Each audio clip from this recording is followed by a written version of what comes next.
It was just after midnight when they brought her in. That hour is when the station feels the most hollow, like the world outside has fallen asleep, and we're the only ones left awake to keep watch. The air has a different weight at that time. Thin, still, the kind that makes every sound echo louder than it should. I was working intake that night. The holding cell sat just beyond the booking desk. Small concrete boxes with steel doors, fluorescent lights that hummed overhead, and a smell that never really left, sweat. Disinfectant and something old and damp, like wet stone. I had been through the routine 100 times before. Processed them, logged them, searched them, photographed them, locked them down until morning. But the woman they brought in that night wasn't like anyone I'd seen before. 2 deputies walked her in. I recognized both of them, officers I'd worked alongside for years. They looked uneasy, like something about the arrest hadn't gone right. The woman was barefoot. Her clothes were torn. Her hair a matted black curtain that stuck to her face. And her wrists, though cuffed, hung loose at her sides. She wasn't fighting, wasn't crying, wasn't angry. She was smiling, not a wide, hysterical smile. Just a faint curl of the lips, as though she'd been waiting for something to finally happen. She went off on some guy in a parking lot, one deputy muttered, avoiding my eyes. Random, no reason. Beat the hell out of him before we got there. Took 4 of us to pull her off. I nodded, keeping my expression blank. I'd heard stories like that before. Drugs, psychosis, violence without motive. But when I stepped closer to her, I saw something in her eyes that made my stomach turn. They weren't wild. They weren't glazed. They were calm. Too calm. Name? I asked, pulling out the intake form. She looked up at me, strands of hair shifting from her face. Her lips parted slowly, and in the faintest whisper she said, I've been here before. I paused, pen hovering over the paper. Your name, I repeated, sharper this time. Her eyes slid past me to the holding cells beyond the desk. For a moment she just stared at the empty row of doors, like she already knew which one would be hers. Then she said, softly but clearly, They brought me here before. Long ago? I glanced back at the deputies. They both shifted, uncomfortable, waiting for me to deal with her. I wrote down Jane Doe on the form. It wasn't unusual for people to play games, to refuse to give a name, but something about the way she said it, like it wasn't a lie but a memory, made my skin crawl. We processed her anyway. Photographs, fingerprints. She didn't resist. She barely moved, in fact, except to smile at me when I had to guide her by the elbow. Her skin was cold, like she'd been standing outside in the winter air, though the night was warm and heavy. When I sat her down to take her picture, she leaned forward slightly, the chain of the cuffs clinking against the table. You look different, she whispered. I frowned. Different from what? She tilted her head, studying me, her smile never fading. From before. I didn't answer. Just snapped the picture, logged her prints, and got through the motions. But my hands were shaking. Once she was in the cell, the deputies left. The silence that followed felt thick. I could hear the hum of the lights, the faint buzz of the old AC, the scrape of my own pen as I tried to finish the paperwork. But underneath it all, I swear I could still hear her whispering. I glanced toward the holding cell. Through the narrow window in the door, I could see her sitting perfectly still on the bench. Her hands rested neatly in her lap. She was staring at the wall. I went back to writing, but the words kept replaying in my head. I've been here before. You look different. I'd been working that county jail for almost 8 years. I knew every regular face, every repeat offender. I would have remembered her. But part of me wondered if maybe she wasn't talking about me. Maybe she was talking about someone else, someone who sat here at this same desk years ago, long before my shift, long before my time. The clock ticked past 1 a.m. I went through the usual motions, logging the shift, checking the cameras, making sure the paperwork matched. Every so often I looked back toward the cells. She hadn't moved. Not once. Normally people booked on a violent charge would pace, shout, bang on the doors, demand phone calls. She did none of that. She just sat there, calm, patient. It got under my skin. At one point, I stood and walked down the narrow corridor past the cells, pretending I had a reason to check on the locks. I slowed when I reached hers. Her head turned slowly, and her eyes met mine through the glass. "You remember now?" she whispered. I froze. "What?" Her lips barely moved. "Last time, when I was here. You were different then." I stepped back, my pulse pounding in my ears. She was messing with me, I told myself. Some convicts like to get under your skin, test how far they could push you, but I couldn't shake the weight of her words. That night, every shadow seemed to stretch longer than it should. The clock hands dragged. The air felt colder the closer I got to her cell. Around 2:30, I tried calling dispatch to update them on the intake, but the line crackled, cutting in and out. Nothing unusual for that old system, but still, it added to the unease. I went back to the desk, telling myself to focus, to stay professional. Then I heard it. A soft voice, carried faintly down the corridor. "I've been here before." I gritted my teeth, refusing to turn. If I looked, I knew she'd be staring right at me, smiling that same faint smile. Instead, I focused on the logbook, pressing my pen harder into the paper than I needed to. But the whisper came again, closer this time, like she was standing right behind me. I spun around. The corridor was empty. Her cell door was closed, locked tight. Through the glass, I saw her sitting exactly where she'd been, eyes fixed on the wall, not even looking in my direction. I swallowed hard. Told myself I was imagining it, that the station had strange acoustics, that maybe another deputy had walked through and I hadn't noticed. But when I looked back at the paperwork on my desk, my hand froze. The intake sheet, the one where I'd written Jane Doe, looked different. The name line wasn't blank anymore. It wasn't Jane Doe. It was written in neat, steady handwriting, not mine. Margaret H. I stared at it until my vision blurred. My hand shook as I picked up the page. The ink was dry, as if it had been there all along. I checked the logbooks, the files, everything. There was no Margaret H. scheduled, no record in the system. The booking photo I'd taken showed only a blank gray square, like the camera hadn't captured anything at all. When I looked back at the cell, she was watching me. This time, she was smiling wide. And in the quiet, I swear I heard her whisper again, "You finally remember."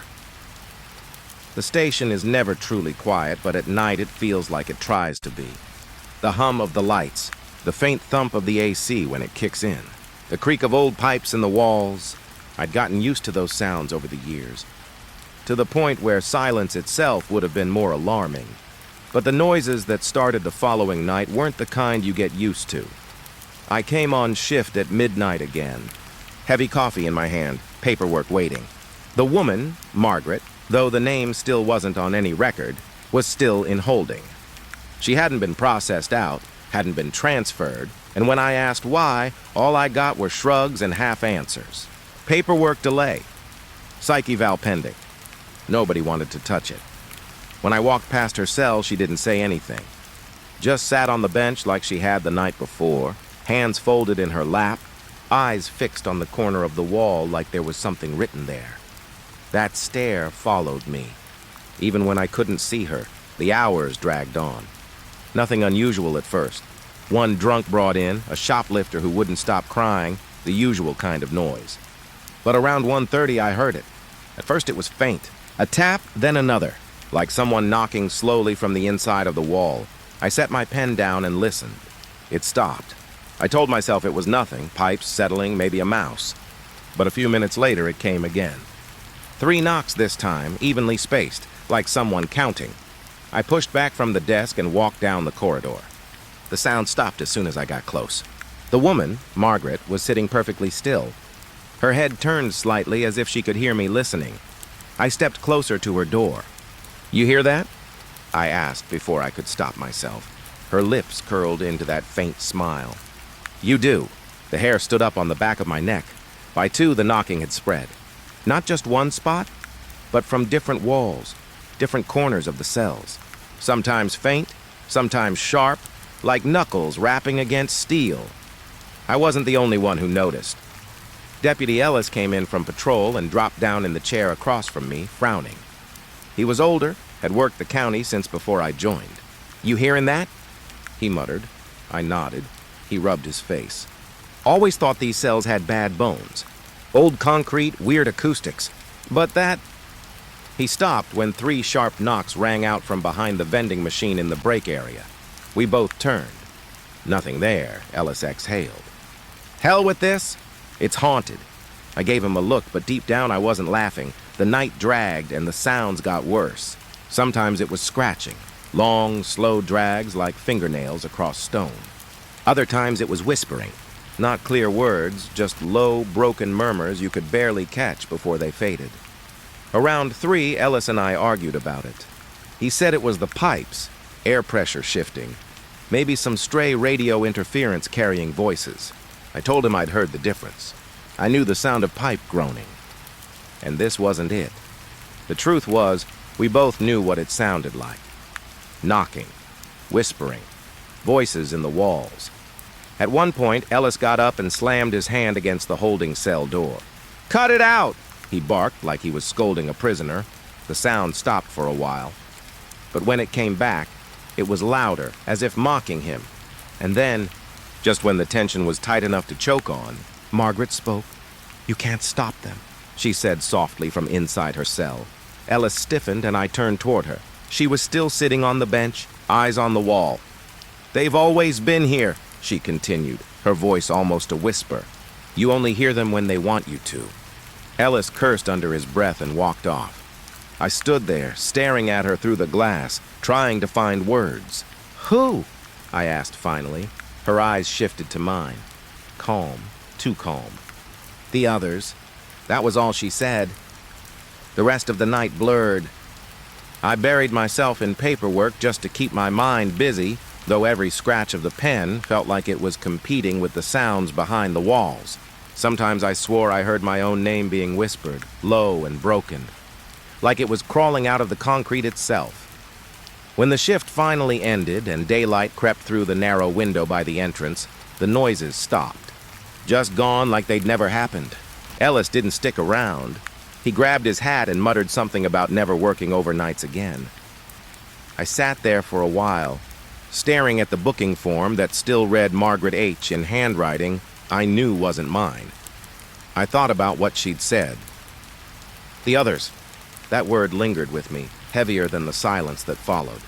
Others meant more than one. Others meant whoever, or whatever, was inside those walls wasn't alone. And if they'd always been there, like she claimed, then it wasn't just Margaret who had been here before. Maybe it was all of them, all the voices, all the names we'd forgotten, all the people who had passed through these cells and never left. And if that was true, then the walls around me weren't just concrete. They were graves. Morning light never feels the same after a graveyard shift.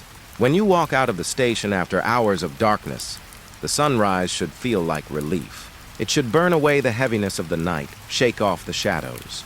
But that morning, when I stepped out for a cigarette just after 6, the sky looked pale and empty, like it hadn't bothered to change. The air was cool, but I was sweating.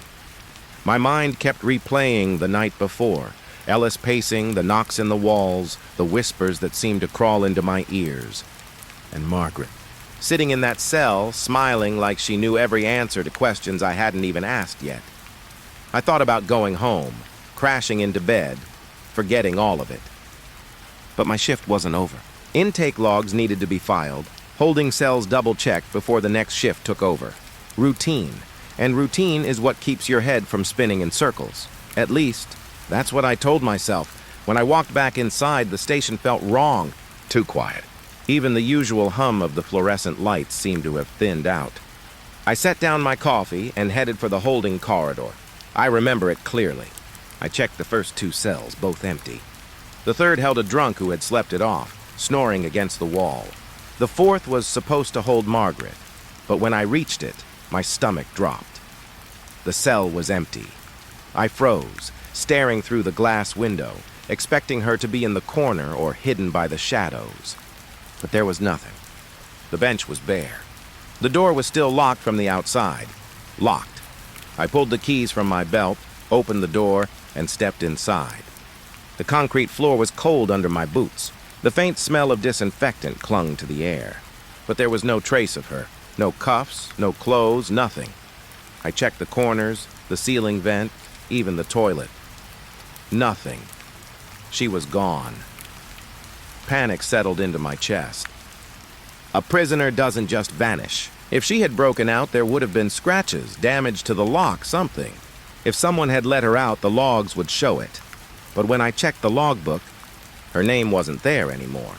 Where I'd seen Margaret H., written in neat, steady handwriting, the page was blank. Just empty lines where her intake record should have been. I flipped through the stack of papers, frantic.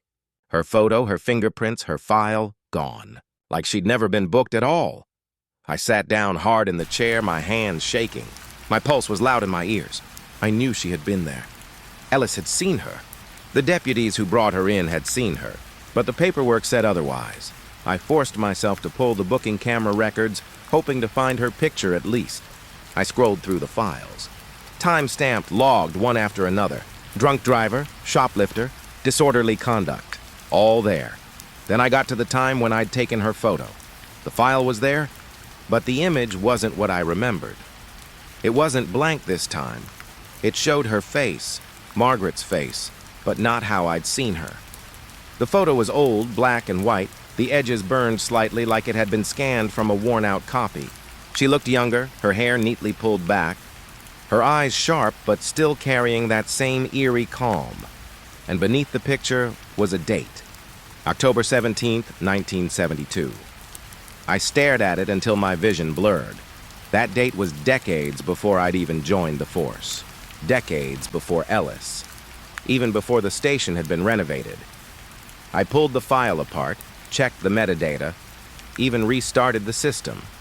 The photo didn't change. It sat there on the screen, faint scratches running across the grain, like I was staring at a ghost caught in old film. I pushed back from the desk, my chair scraping the floor. My breathing was shallow, and I felt like I couldn't catch air. The station was quiet, but I didn't feel alone. Every corner, every shadow felt heavier. Like eyes were on me. Like someone, or something, was waiting. Ellis came in later that morning, bleary-eyed and grumbling about the night before. I tried to show him the cell, the photo, the empty files. He didn't even look. "Just wave me off. You're too deep in it," he muttered. "Graveyard gets in your head. Makes you hear things, see things. I told you last night, it's bad bones. Old place soaks up bad history. Don't let it stick to you." But I knew what I had seen. I knew she had been real. And when I closed my eyes, I could still hear her voice. "You finally remember." The rest of that shift passed in a haze. I went through the motions, but my mind was stuck in that cell, staring at the empty bench. Stuck on the photo that didn't belong to this time, this station, or even me. When my shift ended, I didn't go home. I drove instead. I don't even know why. Maybe I thought I could outrun the feeling, the memory of her sitting in that cell. Maybe I thought I could find answers. I ended up at the county archives, a squat brick building 2 towns over. I told myself it was curiosity, that I just wanted to know if there had ever been a Margaret H. booked in 1972. It took me a while to find the right files. The records were old, yellowed, the ink faded. But when I finally pulled the stack labeled October 1972, my hands froze. There she was, her intake photo, identical to the one I'd seen on the booking computer. Paper clipped to a file so brittle it felt like it might crumble in my hands. Margaret H. arrested October 17, 1972. Disturbance, violent behavior. The note said she was processed and held overnight, but the final page of the file was blank. No release date, no transfer, no signature from a judge, just nothing.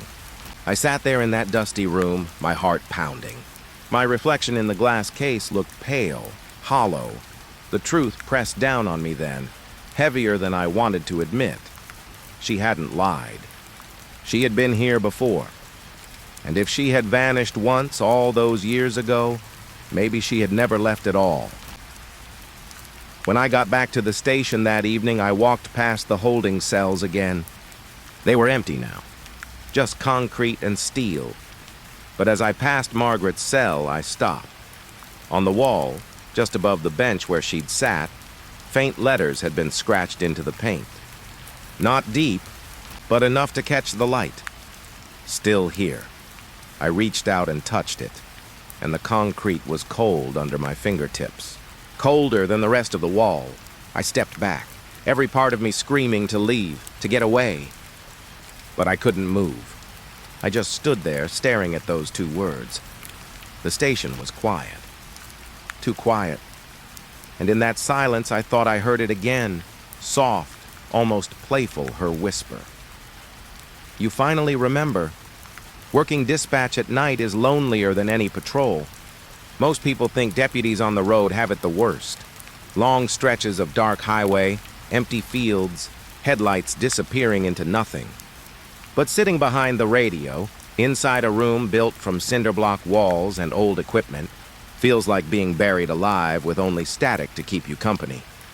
It was a Tuesday night, just after midnight when I settled into the chair. The dispatch room was small, only 2 desks, 2 radios, a bank of blinking lights, and the constant drone of scanners. My partner was off sick, so it was just me. The rest of the station was quiet. I had my coffee, my logbook, the usual stack of reports. Nothing about the night felt unusual at first. I took a few routine calls, one for a noise complaint, another for a truck swerving on the highway.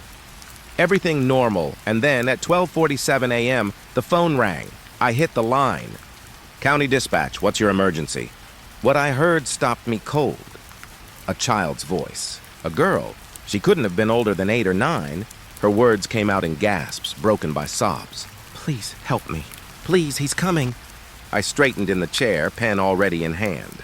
Ma'am, it's okay. Tell me your name. Where are you? Her breathing filled the line, high-pitched and panicked. I don't know. It's dark. He's in the house. My stomach nodded. Okay, do you know your address? Look around. Do you see a number on the wall? A street sign? There was a pause. Then a whisper, almost too soft to hear. I can't. I can't! He's here. The line filled with muffled sounds. Footsteps? A door creaking? The child whimpered, and then the call cut off. Dead air. I froze, the dial tone buzzing in my ear. My hands shook as I scrambled to pull up the call log, ready to trace the number, mark the location. But when I looked at the screen, my blood ran cold. There was no call. The line hadn't registered. No incoming number, no timestamp, nothing. Just a blank space where her call should have been. I sat there for a long moment, staring at the empty log, my pulse racing. Dispatch lines don't just ring without record. Every call leaves a trace. Even prank calls. Even hang-ups. But hers wasn't there. I tried to steady my breathing, telling myself maybe the system had glitched. Maybe the line was bad or the recording server had dropped. But deep down, I knew I'd heard her. I could still hear the tremble in her voice. I called it in anyway. Logged it as an unverified disturbance. Sent a deputy to sweep the area just in case. The county was too big to cover every empty house, but protocol was protocol. While I waited, I couldn't sit still. I kept replaying her words in my head. Please, he's coming. There was something about the way she said it. Raw, desperate, like she already knew no one would get there in time. The deputy radioed back 30 minutes later. He'd searched the area we pinned from the tower signal. Found nothing. No house, no car, no signs of a struggle. Just trees and an abandoned field. I wanted to argue. I wanted to tell him to check again, to dig deeper. But what could I say? I had no call record to back me up. No proof she'd ever spoken to me at all. By the time the sun started hinting at the horizon, I convinced myself it had to be some kind of mistake. A crossed wire, a bad dream brought on by too much caffeine. But I couldn't shake the sound of her voice. The next night I came on shift again. Same empty room, same stale coffee, same quiet hum of static. I told myself it wouldn't happen again. At 12:47 a.m. sharp, the phone rang. I felt the blood drain from my face. I stared at the blinking light for a long moment before picking it up. County Dispatch, what's your emergency? And then I heard her, the same girl, the same broken sobs. Please, help me. Please, he's coming. Her words were identical. The same tone. The same pauses. Every sound exactly the same as the night before. My throat tightened. "Listen to me," I said quickly, gripping the phone so hard my knuckles ached. "Where are you? Tell me your name. I'll send help." "Please, just tell me," she sobbed into the line. "I don't know. It's dark." "He's in the house." The footsteps came again. The door creaked. She whimpered, and then the line went dead. I slammed the phone down and pulled up the log. Nothing. No call. No number. No trace. I leaned back in the chair, my chest heaving. My mind was racing, screaming for a rational explanation. But deep down, I already knew what was happening. This wasn't a normal call. This wasn't a prank. It was something else, something that wasn't supposed to reach me, but did. And the worst part wasn't just the girl's voice. It was the way it repeated, word for word, like a recording stuck on a loop. Except recordings leave records. This one didn't. I didn't sleep much after that second call. Even when I closed my eyes, I kept hearing her voice, the way it cracked on the word please. It didn't sound like acting. It didn't sound like a prank. It sounded real. Too real. The next day, I tried to bring it up to one of the older deputies, a guy named Morris, who'd been around since before I was born. I didn't tell him everything, just that I'd had a strange call, but he brushed it off like it was nothing. "Happens sometimes," he said. "Phone lines get crossed. You hear things you're not supposed to." I wanted to argue, but his tone told me to drop it, and maybe I would have if it hadn't happened again. That night, I went back on shift. The fluorescent lights buzzing above me, the radio hissing with static. Midnight crept by slowly. Every little sound set me on edge. The shuffle of papers, the crackle of the radio, the hum of the coffee machine in the corner. I watched the clock. My heart was already racing before the numbers even lined up. 2:47 a.m., the phone rang. I answered, even though part of me didn't want to. "County Dispatch, what's your emergency?" And then, like a needle dragging across the same old record, her voice came through. "Please, help me, please, he's coming." It was identical. Every word, every tremble in her breath, every break in her crying. I felt cold sweat run down my back. My pen hovered above the logbook, but what was there to write? I already knew how it would go. I asked her the same questions, got the same answers. "I don't know. It's dark. He's in the house." And then the same muffled noises, the footsteps, the door, her whimper, and silence. The line went dead. I stared at the empty call log, my stomach in knots. No record, just like before. I wanted to scream. I wanted to smash the phone, throw it across the room, anything to make it stop. But instead, I just sat there, gripping the receiver, breathing hard. By the time my shift ended, I felt hollow, like I'd been dragged through someone else's nightmare and spat back out into the daylight. I told myself maybe it would stop. Maybe it was some one-time glitch repeating itself, some echo stuck in the wires. But it didn't stop. The next night, the phone rang at 12:47 again, and the next, and the next. Always the same time, always the same voice, always the same words, like she was trapped in a loop she couldn't escape. I tried everything. One night I didn't answer, just let it ring, but the sound filled the room like a drill in my skull. When I finally picked up, it was her, word for word, like nothing had changed. Another night, I tried speaking over her, shouting into the receiver, begging her to say something different. But it didn't matter. She never broke script. It was always the same. And then came the night I recorded it myself, using my phone, because I needed proof. I needed something to show Morris or anyone else who might listen. I played the recording back later, heart pounding, but there was nothing. Just silence. My phone hadn't picked up a single sound. I sat there in the dark, staring at the blank recording, my skin crawling. That's when it really hit me. I wasn't just hearing something strange. I was hearing something I wasn't supposed to. Something only I could hear. By the end of the first week, I was unraveling. My nights were spent gripping that phone, waiting for the inevitable ring. My days were spent in a haze, too tired to think straight, too wired to rest. I stopped trying to tell people about it. What was the point? Who would believe me without proof? But I couldn't ignore it, because each night at 12:47 the girl would return. begging for help that I couldn't give, and the worst part wasn't just hearing her, it was starting to believe her. The first few nights I told myself it was just static, just interference. But the more I heard her, the more I felt the raw terror in her voice sink into me. I started imagining the house she was in, the dark hallway, the sound of heavy footsteps moving closer. I started seeing her in my head, a little girl clutching the phone, eyes wide, tears running down her face. And every time the line went dead, I felt like I had failed her all over again, like I was the one letting her die. One night, around the 10th call, I broke. I slammed the receiver against the desk, my voice cracking as I shouted, "Where are you? Just tell me where you are!" But of course it didn't matter. She just cried. She whispered, "I don't know. It's dark." And then she was gone. I buried my face in my hands. My whole body shook with anger, with fear, with something I couldn't put into words. I didn't even notice that the radio beside me had gone silent. Usually it buzzed with static, little bursts of chatter from the deputies out on patrol.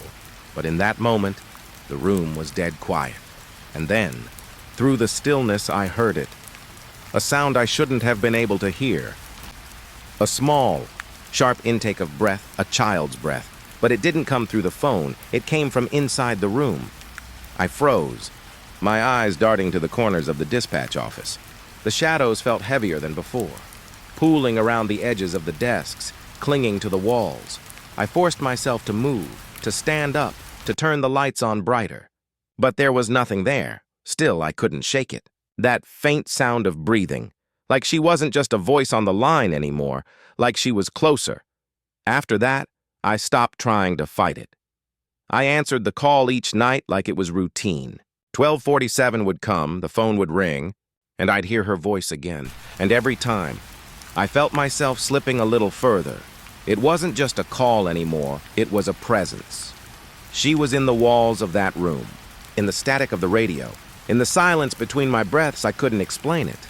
I couldn't prove it, but I knew it. The girl wasn't just calling for help, she was reaching for me, and I was starting to reach back. By the third week, I wasn't holding myself together anymore. The calls hadn't stopped. Every night at 12:47, the phone rang. Every night, the girl's voice cut through me like a knife. The same words, the same fear. And then silence. It was eating me alive. I was losing sleep, losing focus. Even when I wasn't at the dispatch desk, I kept hearing her voice in the back of my mind, like a song I couldn't shake. I'd be washing my hands in the bathroom, and I'd swear I heard her whispering behind me. I'd be driving home in the pale morning light, and I'd glance at the rearview mirror, half expecting to see a little girl sitting in the back seat. Finally, I snapped. I couldn't sit there anymore and let it happen. If no one else was going to take me seriously, then I had to do something myself. So I called Morris, the same deputy I'd tried to talk to before. He didn't sound thrilled when he picked up the phone. But I didn't give him a chance to brush me off this time. "Look," I said, my voice tight, "I've been getting calls. Every night. Same time, same girl. She says someone's in the house, but we can't trace it. I need someone to help me search the area. Please, just humor me." There was a long pause on the line. Finally, he sighed. "You're serious, aren't you? Dead serious." Another silence, then the sound of him chewing his lip. "All right, I'll bring the rookies. You give me the coordinates." That night, I sat at dispatch like always. The others were out in the cruisers, parked near the sector I'd pinned from the first call's faint signal. When 12:47 rolled around, the phone rang. I answered with my heart pounding out of my chest. "County Dispatch, what's your emergency?" And just like before, the girl whispered into the line. "Please, help me. Please, he's coming." Her words hit me harder than ever. This time, though, I knew someone was listening on the other end. I radioed out to Morris the second the line cut dead. "She's back. You're close to the ping site. Check it." Static crackled back. Then Morris's voice. "Copy that. We're moving in." I gripped the receiver like it was the only thing keeping me tethered. The radio hissed in and out with updates. Tires crunching over gravel, flashlights clicking on, boots dragging through dead leaves. "Dispatch," one of the rookies said after 10 minutes. "We've got an old path leading through the woods. Looks like no one's been down it in a while. Following it now. My skin prickled. I leaned forward, every nerve straining to catch their voices. The woods in that part of the county were thick. Tangled oaks and pines, branches clawing at the sky. Not many people went out there, not since the 70s when some farmland had been abandoned. For a while, there was nothing but static and the sound of them pushing through brush. Then Morris came back on. His voice was tight, like he was forcing calm. "Dispatch, we've got something here. Looks like foundation stones. Maybe an old house. No structure left, just the base." My chest tightened. "An old house? What's it look like?" I asked. He didn't answer right away. Then slowly, crumbling, burned out maybe. You wouldn't know it was here unless you were right on top of it. Roof's gone, walls mostly down. Just black wood and brick. Another deputy cut in, voice low. "Sir, you should see this." There was a shuffle, a curse under someone's breath. And then Morris again. "Dispatch, we've got, I don't even know, bones, animal maybe, scattered in the dirt near the foundation." I gripped the edge of the desk so hard my nails dug into the wood. Then came the kicker. "Wait," the rookie said. "There's something else. Looks like toys. Old dolls, cracked plastic, half buried." His voice dropped. "Jesus, these are kids' things." The radio went silent for a beat. Nothing but static hissing like a whisper in my ear. Finally, Morris came back on, his voice low and grim. "Dispatch, mark this site. We'll need a full crime scene team in daylight. We've got evidence of something. Don't log it in the main system yet. Just hold it." I swallowed hard. "Copy that." But my mind was racing.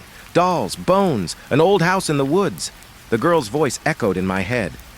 "I don't know." "It's dark." "He's in the house." The next morning, I stayed late, waiting for the daylight team to go in. They took photos, bagged scraps of fabric, pulled up rusted nails and blackened wood. But the most chilling find came from one of the rookies sifting through the rubble. He pulled out a rusted tin box, the kind families used to keep letters in. Inside, there were scraps of paper, brittle with age. Old photographs. One picture showed a family of 4, a man, a woman, 2 children. A boy and a girl. The girl couldn't have been more than 8 or 9. She had long hair, parted neatly down the middle, a solemn look on her face. When I saw her, my stomach turned to stone. She looked exactly the way I'd imagined the voice. I didn't say anything. I couldn't. My throat was too tight, my hands clammy. The sheriff came down later to talk to the team. I overheard him telling Morris it lined up with something from the archives. A murder-suicide decades back. A father who'd killed his wife and kids before setting the house on fire. This was the site. And suddenly, the loop I'd been trapped in made a terrible kind of sense. The girl on the phone wasn't just some phantom voice. She was a memory, a fragment of terror caught in time.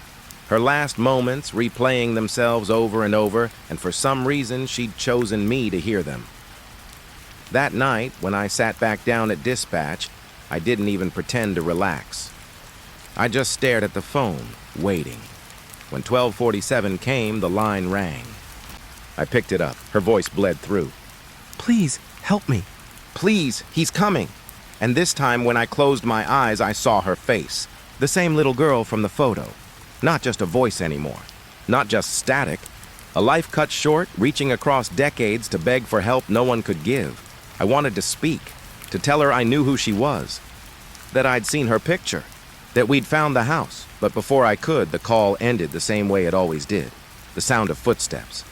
The creak of the door, her whimper, and then silence. I sat there long after, phone still pressed to my ear, staring at nothing, because I knew now the truth of what I was hearing. This wasn't just a haunting. It was a wound in time that never healed, and I was stuck right in the middle of it. After the evidence from the woods came in, the whole station shifted. What had started as a ghost story whispered in dispatch turned into something official, something real. The sheriff had a crime scene on his hands, albeit a very old one, and he wasn't about to let rumors get in the way of keeping control. He called me into his office that morning. His desk was stacked with reports, the old tin box with the photographs still sitting open between us. He didn't ask me to sit. He just stared at me, his jaw tight. "You're the one who flagged the site?" he asked. "Yes, sir." His eyes narrowed. "Off what?"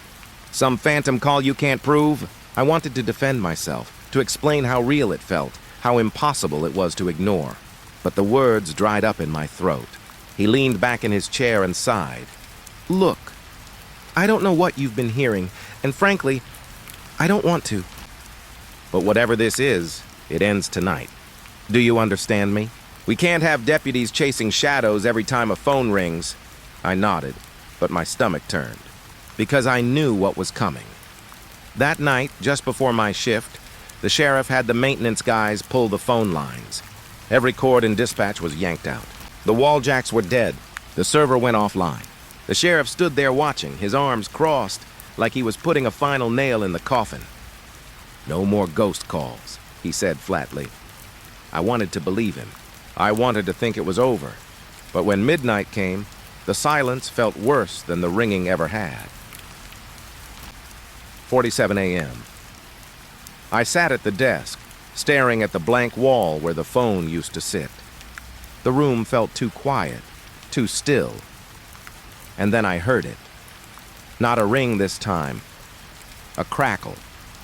The sound of static bleeding through the radio speaker. Faint at first, like a bad channel. I leaned in, my chest tight. The patrol radios had been quiet all night. No chatter, no traffic stops, nothing. But now the static grew louder, building like a tide rushing in. And then, her voice. Please. Help me! Please, he's coming! My hands went cold! I grabbed the receiver out of instinct, but the phone was gone. The line had been cut, yet here she was, bleeding through the dead air of the radio. Every word came through the same as before, word for word. Her sobbing, her fear, the muffled footsteps. Only this time her voice was distorted, warped by static. Like she was clawing her way through layers of interference just to reach me. The hair on my arms stood straight up. I radioed out, my voice shaking. Unit 12, do you copy? No response. Unit 16, anyone, do you hear this? The channel stayed dead except for her voice. It was only me. Only I could hear her. I slammed the radio off. The room fell silent again, but it didn't bring relief. My ears rang with the echo of her voice. My skin itched with dread, like she was standing right behind me. For a moment, I thought I saw movement in the corner of the room. Just a flicker, a small shadow shifting near the far wall. I blinked, and it was gone. I told myself I was imagining it, that it was the lack of sleep catching up to me. But then the static crackled again, louder this time, forcing its way out of the speaker, even though I'd shut the unit off. The knobs were dead, but the sound still poured through, buzzing, relentless. And under the static, the child's voice rose once more. I don't know. It's dark. He's in the house. The footsteps, the creak of the door, her tiny whimper and silence. I stumbled back from the desk, my chest heaving, eyes locked on the dead radio still hissing into the air. The sheriff had killed the phone lines, but he hadn't killed her. She'd just found another way in. By morning, I was a wreck. My uniform shirt clung to my back with sweat, my hands trembling so bad I could barely hold a pen. When the sheriff came in, I told him every word, how she'd come through the radio, how it hadn't stopped. He didn't believe me. Radios can bleed over. Happens all the time, he said, waving it off. Some kid with a walkie, some broken scanner, whatever. Don't make this into something it isn't. But his eyes betrayed him. He looked nervous, like maybe deep down he did believe me, and he didn't want to. He ordered the tech crew to sweep the whole system. They replaced cables, checked antennas, ran diagnostics. Everything came back clean, no interference, no bleed over, no reason at all for that voice to exist. But I knew she wasn't going anywhere. That night, I begged not to take the shift. I told Morris I wasn't feeling well, that someone else should cover. But he brushed me off, said we were short-staffed, said I was fine. So I sat there again, staring at the dead phone, the humming radio, waiting. When 12:47 came, I already knew what would happen. The static bled in, soft at first, then roaring like a storm, and her voice pierced through it. Cracked and broken, but still so achingly clear. Please help me. Please, he's coming. My eyes burned with tears I didn't realize were there. I whispered into the room, into the empty air. I hear you. I hear you, I swear. The call played out like always. The crying, the door, the silence. But when it ended this time, the static didn't fade. It lingered, and through it, I thought I heard something else. Not her voice. A man's. Low. Rough. Words I couldn't make out. I leaned forward, every hair on my neck standing on end. The static swallowed the sound before I could catch it. And then the line went quiet again, leaving me in the dark. By then, I understood something that chilled me to my core. This wasn't just a haunting, it wasn't just a girl begging for help, it was a conversation. And I wasn't the only one speaking anymore. I still remember that night on Highway 67, the kind of memory that doesn't fade, no matter how many years pass. It was around 3 in the morning. I'd been running patrol for hours, just me, the hum of the cruiser, and the endless black stretch of asphalt cutting through the hills. Out there, the world feels like it ends where your headlights stop. No houses, no gas stations. Just woods pressing close to the road, leaning in heavy as if they're waiting. I'd been trying to stay awake with bad coffee and static-filled radio chatter when I saw it. A car sitting on the shoulder. Hazard lights blinking slow and sickly, the red glow barely touching the dark around it. I eased off the gas. Out here, at this hour, a stalled vehicle usually meant one of two things. Someone drunk who couldn't make it home, or someone running from something. Either way, it was my problem now. I pulled in behind it, killed my siren lights, but kept the spotlight trained on the trunk. The air was dead still when I stepped out, so quiet I could hear the gravel crunch under my boots like thunder. I approached slow, hand resting on the grip of my holster out of habit. The car was old, early 90s sedan, paint peeled down to dull metal. Rust ate at the wheel wells, the kind of car you only saw when money had long since run out. The driver's door was cracked open. That bothered me. Most folks lock up when their car dies, especially this far from town. "Sheriff's Department," I called out, my voice cutting sharp through the dark. "Anyone in the vehicle?" Silence. I waited, listening. The ticking of the cooling engine, the slow pulse of hazard lights throwing shadows across the trees, then a sound, soft. From the other side of the car, like breathing. I circled toward it, my flashlight beam sliding across the windows, across the empty back seat littered with fast food wrappers and an old blanket.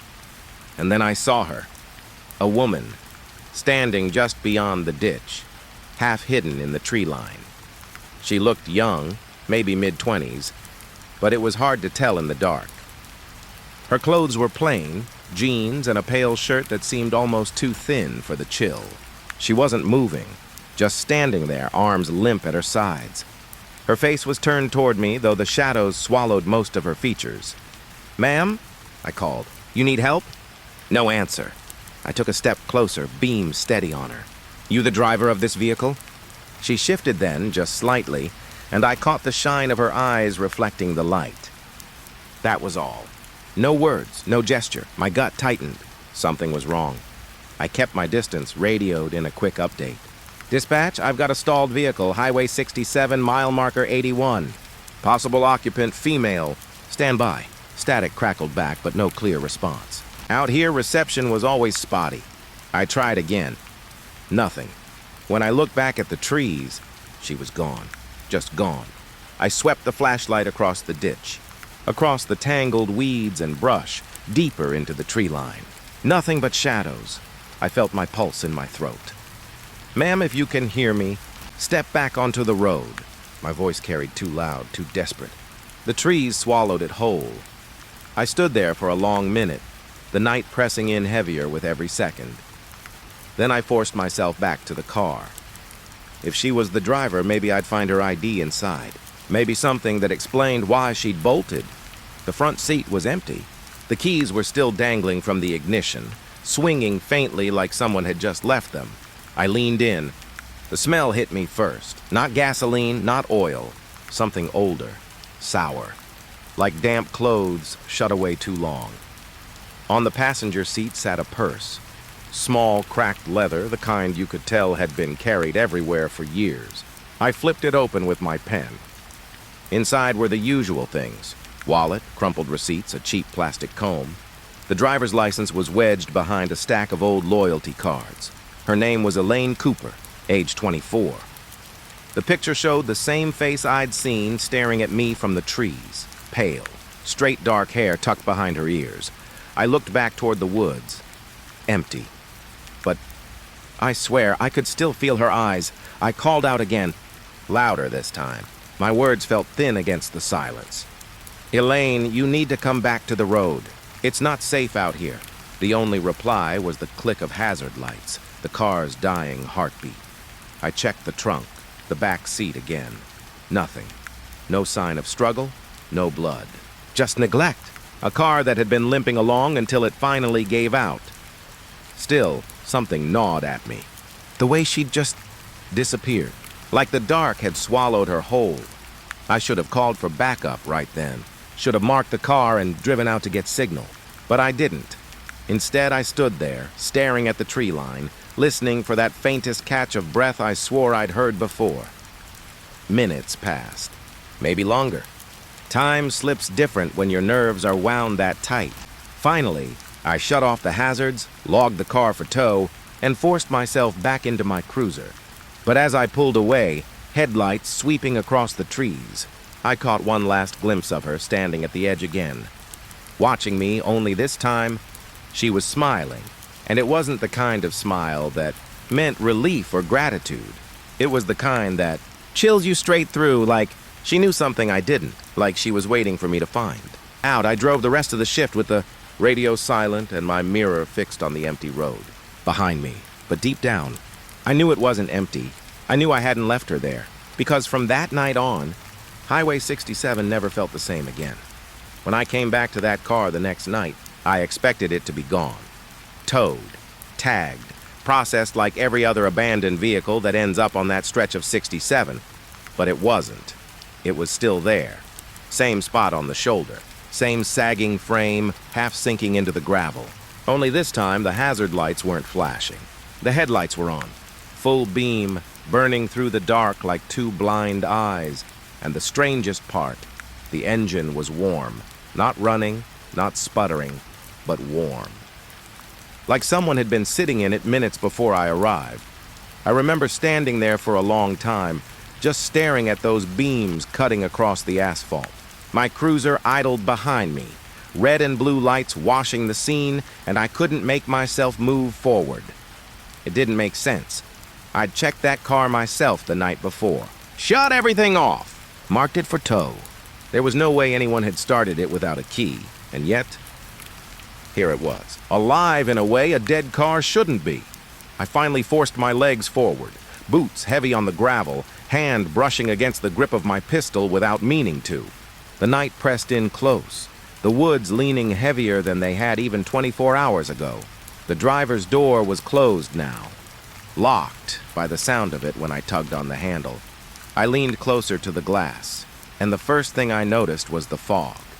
The inside of the windshield was clouded with condensation, like someone had been sitting there breathing hard, filling the car with damp heat, the kind of fog that takes a while to build up. I angled my flashlight through it, trying to cut past the haze, empty, the seats, the back, nothing but shadows and fast food wrappers scattered across the floorboard. But the condensation bothered me. It looked fresh, still damp enough that little rivulets were sliding down the glass, like someone had just stepped out. I circled around to the passenger side, pressing the beam in deeper. Same thing, empty. I even checked the trunk. Same dull click, same rusted hinges groaning open. Empty. No one inside. And yet, the engine gave off that faint hum of heat, a fresh ghost of warmth. I called it in again, voice steady, though my hand shook slightly as I keyed the mic. Dispatch, I'm at Highway 67, mile marker 81 again. Vehicle's still here. Headlights on, engine warm. No occupants in sight. Copy? Static. Then a garbled voice, broken by interference. Copy. Repeat? I tried again, louder. No occupants. Engine is warm. Possible someone just fled the scene. But the words felt wrong as soon as I said them. Like I already knew it wasn't true. I shut the mic, stood there in the glow of headlights that didn't belong, and then I saw it. On the inside of the windshield, right where the condensation was thickest, a single handprint, small. Too small for a man, pressed hard into the fog, streaking down as though it had slid slowly, leaving 5 faint trails behind. My stomach twisted. I leaned closer, flashlight tight in my grip, and that's when I realized there was another one. On the back window, and another, faint, on the rear passenger side. All of them small. All of them pointing outward, like someone. Inside the car had been pressing against the glass, trying to get out. I don't scare easy. Years on this job have shown me things worse than most people's nightmares. But something about those prints, it dug straight into me, because no matter how I turned it over in my head, there was no explanation that made sense. The car had been empty when I'd left it. Shut down. Cold. Now it was warm, fogged, marked by desperate hands that weren't there anymore. I stepped back, my beam catching the license plate. Same number, same rusted frame, same car. But it felt wrong. Like it wasn't just an abandoned vehicle anymore. Like it had brought something with it. Or maybe carried something that didn't belong to this place. I forced myself to open the door this time. The lock clicked easily, though I hadn't heard anyone unlock it. The smell hit me again, stronger than before. Damp, sour, like mildew soaked into fabric. It clung to the back of my throat as I leaned in, flashlight scanning across the interior. The purse was gone. I'd left it there. I was sure of it. Logged it, noted it in my report. Now the seat was bare, but there was something else. On the floorboard, half buried in the trash, lay a child's shoe, small. White canvas, dirt-stained and frayed at the laces. I picked it up slowly, the weight of it almost unbearable, because Elaine Cooper's license hadn't listed any children. I don't know how long I stood there holding that shoe, listening to the faint tick of cooling metal and the whisper of trees in the dark. Every instinct told me to get back in my cruiser, call for backup, log it, and let someone else deal with it. But something stronger held me there. Something I couldn't name, like the road itself wanted me to see this through. I placed the shoe back on the seat, stepped out, and shut the door. The headlights still glared at me, relentless, washing my shadow long across the pavement. And for just a moment, I thought I saw movement in the back seat. Not a shape, not clear, just the faintest shift, as though someone ducked down, just out of sight. I froze, heart hammering, beam cutting into the car again, empty. Still, I couldn't shake it. The weight of eyes pressing against me, watching. I finally backed toward the cruiser, never turning away, never letting my light leave that car until I was behind the wheel again. Even then, I sat there for a long time, staring at it through the windshield. Headlights burning, engine warm, no one inside. I filed the report, same as always. Logged the shoe. Noted the prints, the fog. No dispatcher ever said a word about bad reception or missing my calls. But the strange part was what came after. When the tow truck arrived at dawn, the driver swore the car was stone cold. No warmth. No fog. No shoe. Empty. Like it had been sitting there untouched for days. He looked at me like I was crazy when I told him otherwise. But I know what I saw. I know what I felt. And I know when I drove past that stretch of Highway 67 the next night, there was nothing but blacktop and shadows. No stalled car. No lights. No sign it had ever been there. Still, I couldn't shake the feeling that something had hitched a ride with me anyway. Because sometimes, late at night, when my cruiser is quiet and the radio hums low, I glance in the rearview mirror and swear I see the faint outline of a small handprint on the inside of the glass. Some things you can ignore. You write them off as tricks of the mind, the way the dark bends the truth when you're tired. But then there are things that won't leave you alone. Things that stay with you even after the paperwork is filed, the car is gone, and everyone else says it was nothing. For me, it was the footprints. I saw them the third night I drove past that stretch of Highway 67. The car was gone by then, hauled away, but the road still felt wrong. Like the shadows leaned heavier, like the air thickened when my cruiser rolled past mile marker 81. That night, my headlights caught something pale against the asphalt. I slowed, braked, and eased the cruiser onto the shoulder. At first I thought it was trash, fast food wrappers scattered by the wind. But when I stepped out, my stomach tightened. They weren't wrappers. They were footprints. Bare feet, small, pressed into the thin layer of dust coating the edge of the road, clear as day under the beam of my flashlight. The prints walked forward a few yards, then curved to the right, then kept going along the white line. I crouched, ran my hand over one. The impression was fresh, too fresh. Dust still loose around the edges. Someone had walked this road, recently, and not just someone without shoes. That alone made no sense. It was early October. The nights had a bite to them, especially out there in the open. Nobody in their right mind would be walking barefoot along Highway 67 at 2 in the morning. But what made less sense was where the prints went. I followed them. Step after step, they pulled me along the shoulder, the woods pressing close on one side, the blacktop stretching endless ahead. My beam slid from print to print, each one almost identical, like they'd been stamped into the dust with care. After maybe 20 yards, I stopped, because the prints curved back, not sharply, just a slow, deliberate turn. And then they led me back toward the spot where I'd started. I swallowed hard, kept following.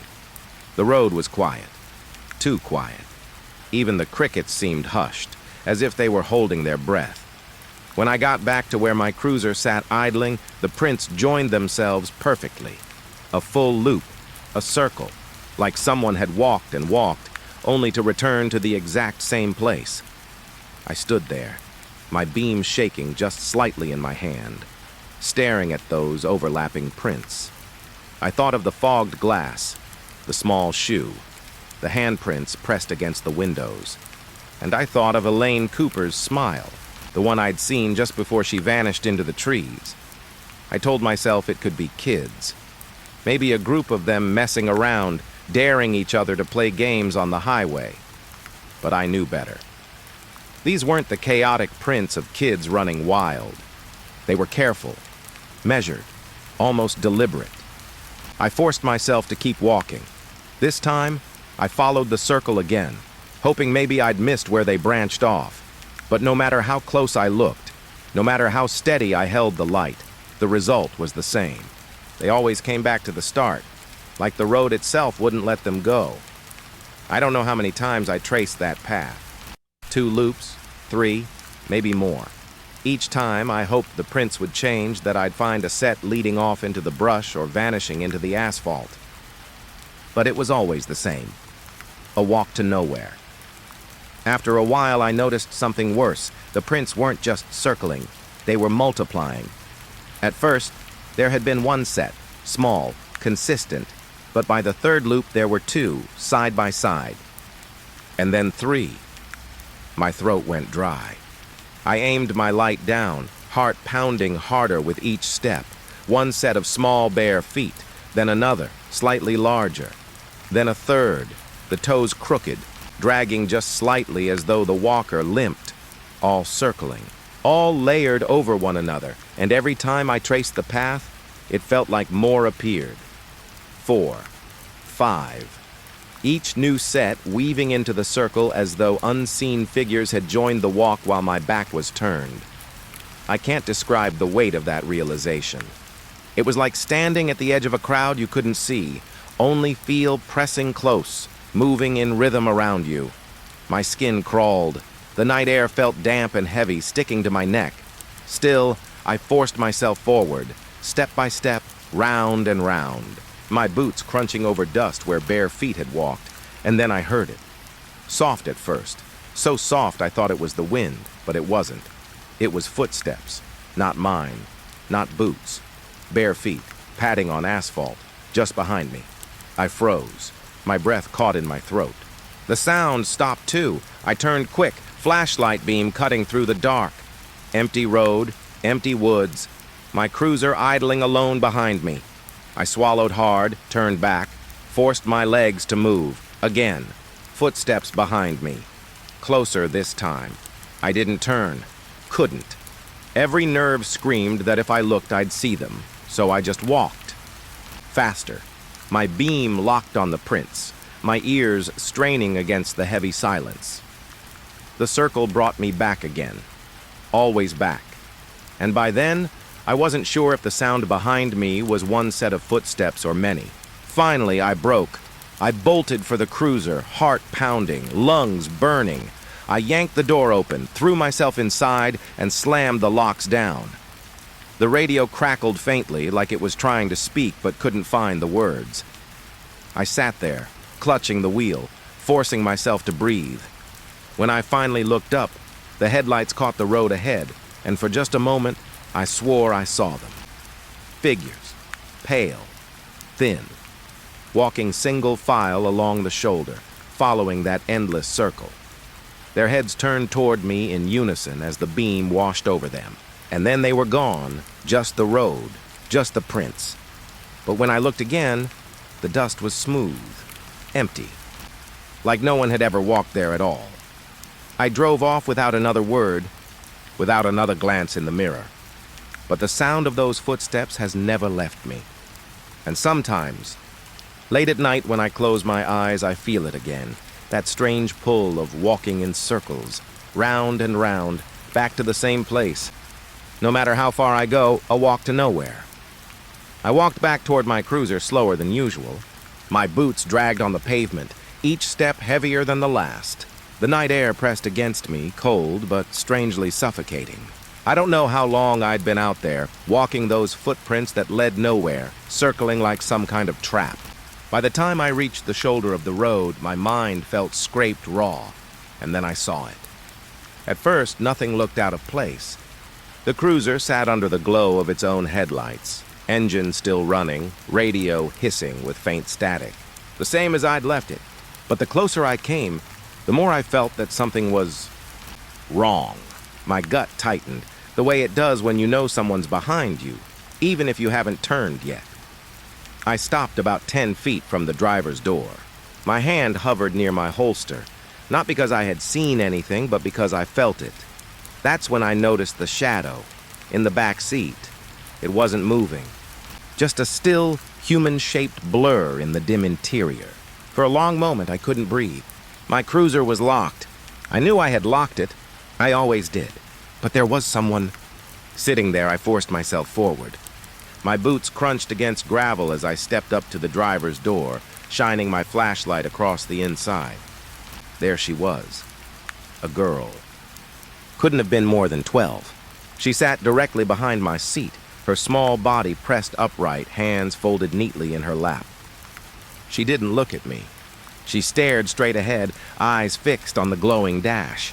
Her face was pale, almost gray under the harsh light. Hair long and dark, falling across her shoulders like it hadn't been brushed in weeks. She was barefoot. Her dress was old, faded, the kind of thing you'd see in a photograph from 50 years ago. I froze. For a second, I thought maybe I was hallucinating. Maybe the night had finally cracked me open. But no, her chest rose and fell. She was breathing. I pulled the handle, opened the driver's door slowly, and slid inside. My heart slammed so hard I thought the sound would fill the cruiser. She didn't flinch. I cleared my throat. My voice came out rough, too loud in the silence. "Are you all right, sweetheart? What's your name?" "Nothing." I turned slightly, looking at her through the rearview mirror. Her reflection was even worse than seeing her face head-on. In the mirror, her eyes seemed darker, like two pits that caught no light. I tried again. "Did you get lost out here? Where's your family?" Still no answer. Not a word. Not even a blink. The air inside the cruiser felt wrong. Too still. Too heavy. I rolled down the window just to breathe. But the night that rushed in carried no comfort. Only more silence, more emptiness. I gripped the radio. My thumb hovered over the button, ready to call in what I was seeing. But I hesitated. What exactly was I going to say? That a little girl had materialized in my locked cruiser? That she sat there like she belonged to the night itself? My thumb eased off the radio. I decided to keep it between me and her, at least for the moment. I turned in my seat, facing her directly now. Do you need help? Do you want me to take you somewhere safe? Her lips parted just slightly. For a second, I thought she was going to answer. But what came out wasn't a voice. It was a sound, a faint, low hum. Almost like the static on the radio, but softer, higher. She kept her lips parted, and the hum poured out of her like it had no end. I felt my stomach twist. My fingers gripped the steering wheel hard, knuckles pale, and then, in that strange humming, I realized something. She was mimicking. The pitch, the tone, the broken rhythm. It was the exact same sound the radio had been spitting out when I first found that empty car down the road. The realization made my skin crawl. I reached back, slowly, trying not to startle her. My hand hovered near her shoulder, trembling. "Hey," I whispered, though I don't know why. "You don't have to be afraid." But before I could touch her, she stopped humming. Her head snapped to the side so fast it made a sharp crack. She looked straight at me for the first time. Her eyes, I don't know how to explain them. They weren't glowing. They weren't anything supernatural. They were just wrong.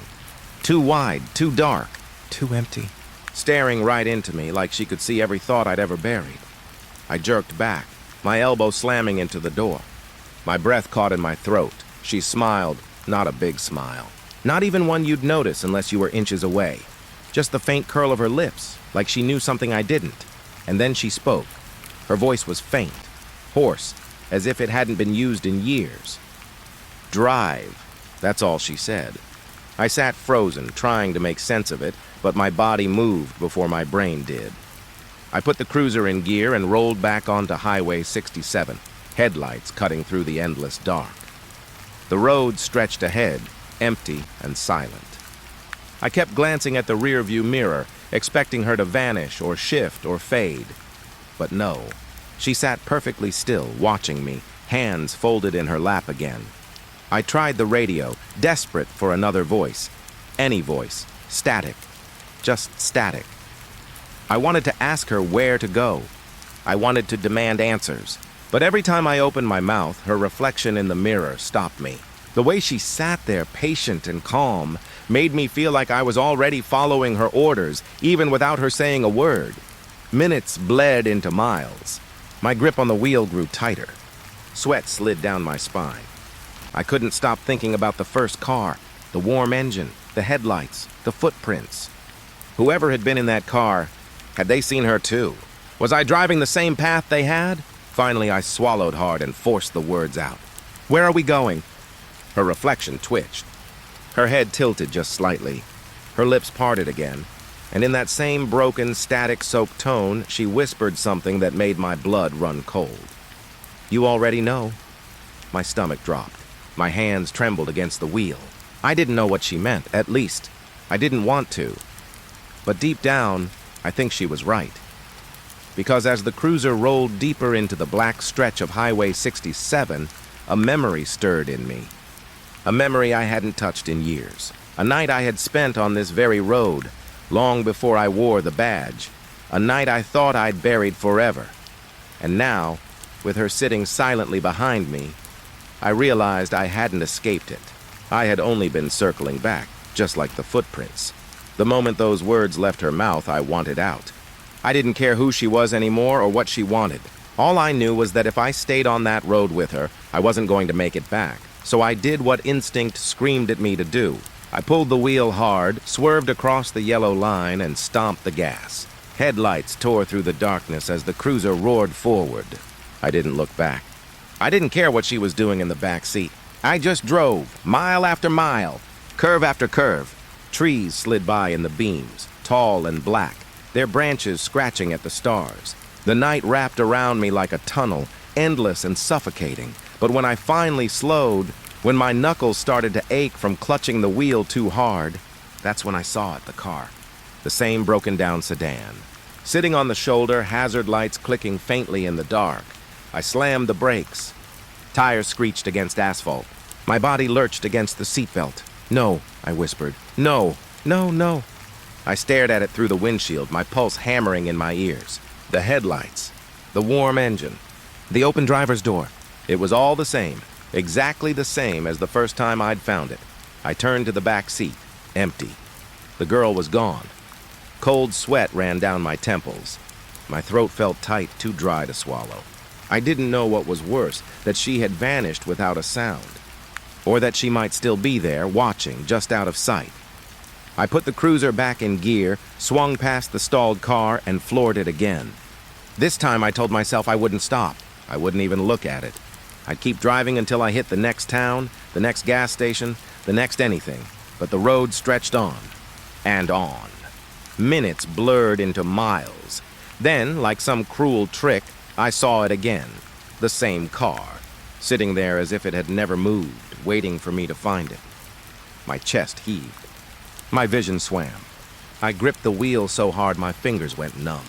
I passed it again, speeding faster this time, refusing to let myself slow down. But no matter how far I went, no matter how long I pressed the gas until the speedometer trembled, the car returned. Again and again, always in the same spot, always waiting. The night became a loop. Highway 67 turned into a circle that had no beginning, no end. I tried everything.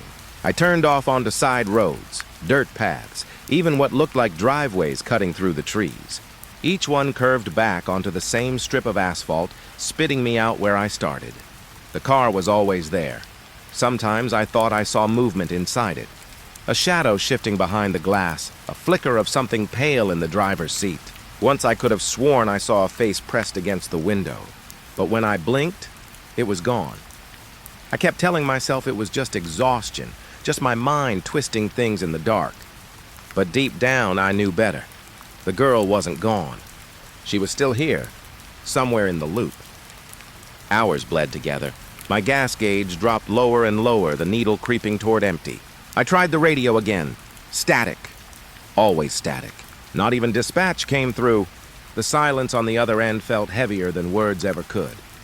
At some point, I caught my own reflection in the rearview mirror. My eyes were bloodshot, my face pale and slick with sweat. I barely recognized myself. That's when I heard it, the humming, soft at first, like a breath, like a whisper. Rising up from the back seat, I didn't look. I couldn't, my throat locked up. My eyes stayed fixed on the road, unblinking as the hum grew louder, pressing against my ears, vibrating through my chest, and then it stopped. A voice replaced it, faint, fragile. "You can't leave." My hand slipped on the wheel. A sound escaped me, half gasp, half sob. I glanced at the mirror against every instinct screaming not to. The back seat was empty, but I knew she was there. I could feel her, breathing down my neck. Watching every move I made, I whispered, desperate, trembling, "Please, I just want to go home." No answer. Only silence. The hours stretched on, cruel and endless. Each time I passed the car, I prayed something would be different. That maybe the sunrise would break, or a real voice would crackle through the radio, or headlights from another traveler would appear behind me. But nothing changed. Highway 67 was mine alone. Just me, the stalled car, and the girl who was nowhere and everywhere at once. I don't know when I started crying. My chest heaved with it, tears spilling over as I gripped the wheel, whispering over and over, "Please let me out. Please let me out." At some point, I must have closed my eyes just for a second. When I opened them again, there it was. Not the car this time. The sun. A faint glow on the horizon. The blackness of the night softening into the first thin threads of light. I slowed, hardly daring to breathe. For the first time since it all began, the road looked different. The trees weren't walls anymore. The asphalt stretched out ahead like something real. I passed the spot where the car had always been. It wasn't there. The shoulder was empty. I pulled over, killed the engine, sat in silence as the sky burned from gray to gold. The world felt real again. Birds chirped faintly in the distance. The air smelled fresh, not heavy. But when I glanced at the back seat, my stomach dropped. The seat was wet, damp, as though someone had been sitting there all night. I didn't touch it. I didn't move. I just sat there, shaking, waiting for the sun to climb higher, waiting for proof that I had escaped. Even now, I don't know if I did, because sometimes when I drive alone in the dark, I swear I see her reflection in the rear view. Just for a second. Just enough to remind me that the road never really ended, that I only got out because she let me. It was around 2 in the morning when I decided to step outside. The air inside the station had gotten heavy, like it always did during graveyard shifts. The hum of fluorescent lights, the smell of old coffee, the weight of silence. It built up until you had to get out or lose your mind. Behind the sheriff's office, there was nothing but a patch of dry grass and a row of trees. Beyond that, the ground sloped down toward a creek, though I had never actually walked that far. None of us really did. We stuck close, smoked a cigarette if we needed to, stared at the stars, and went back inside. That night, though, something pulled me further back. I didn't have a reason. I wasn't thinking. I just wandered, kicking at stones, breathing in the night air, glad for the quiet. The ground was uneven.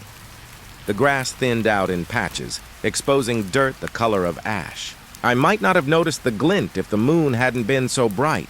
At first, I thought it was just a piece of broken glass or maybe a soda tab. But when I crouched and brushed away the dirt, I felt metal under my fingertips. It came free with almost no effort. A badge. I turned it over in my hands, wiping away the soil. It was corroded, edges green with age, but the star was still there. A sheriff's badge, old style, the kind I'd only ever seen in black and white photos. The back was caked in rust, but I could make out an engraving, faint and worn. Sheriff R. Collins. I froze. Collins. I knew that name. He'd been sheriff here. What, 40 years ago? Maybe more. I remembered the old portrait hanging in the hallway, a stiff-looking man with a heavy mustache and sunken eyes, the kind of photo you passed 100 times without really thinking about it. But this badge? Why was it buried in the dirt? I stood there too long just staring at it, turning it over in my hand like it might explain itself. The weight of it felt wrong. Not just heavy, wrong, like it carried something in it that didn't belong to me. I told myself to just put it back, bury it again, forget I'd ever seen it. But of course I didn't. I slipped it into my pocket and started back toward the office. That's when I noticed the ground. The more I looked, the more it seemed disturbed. The dirt behind the office wasn't just patchy.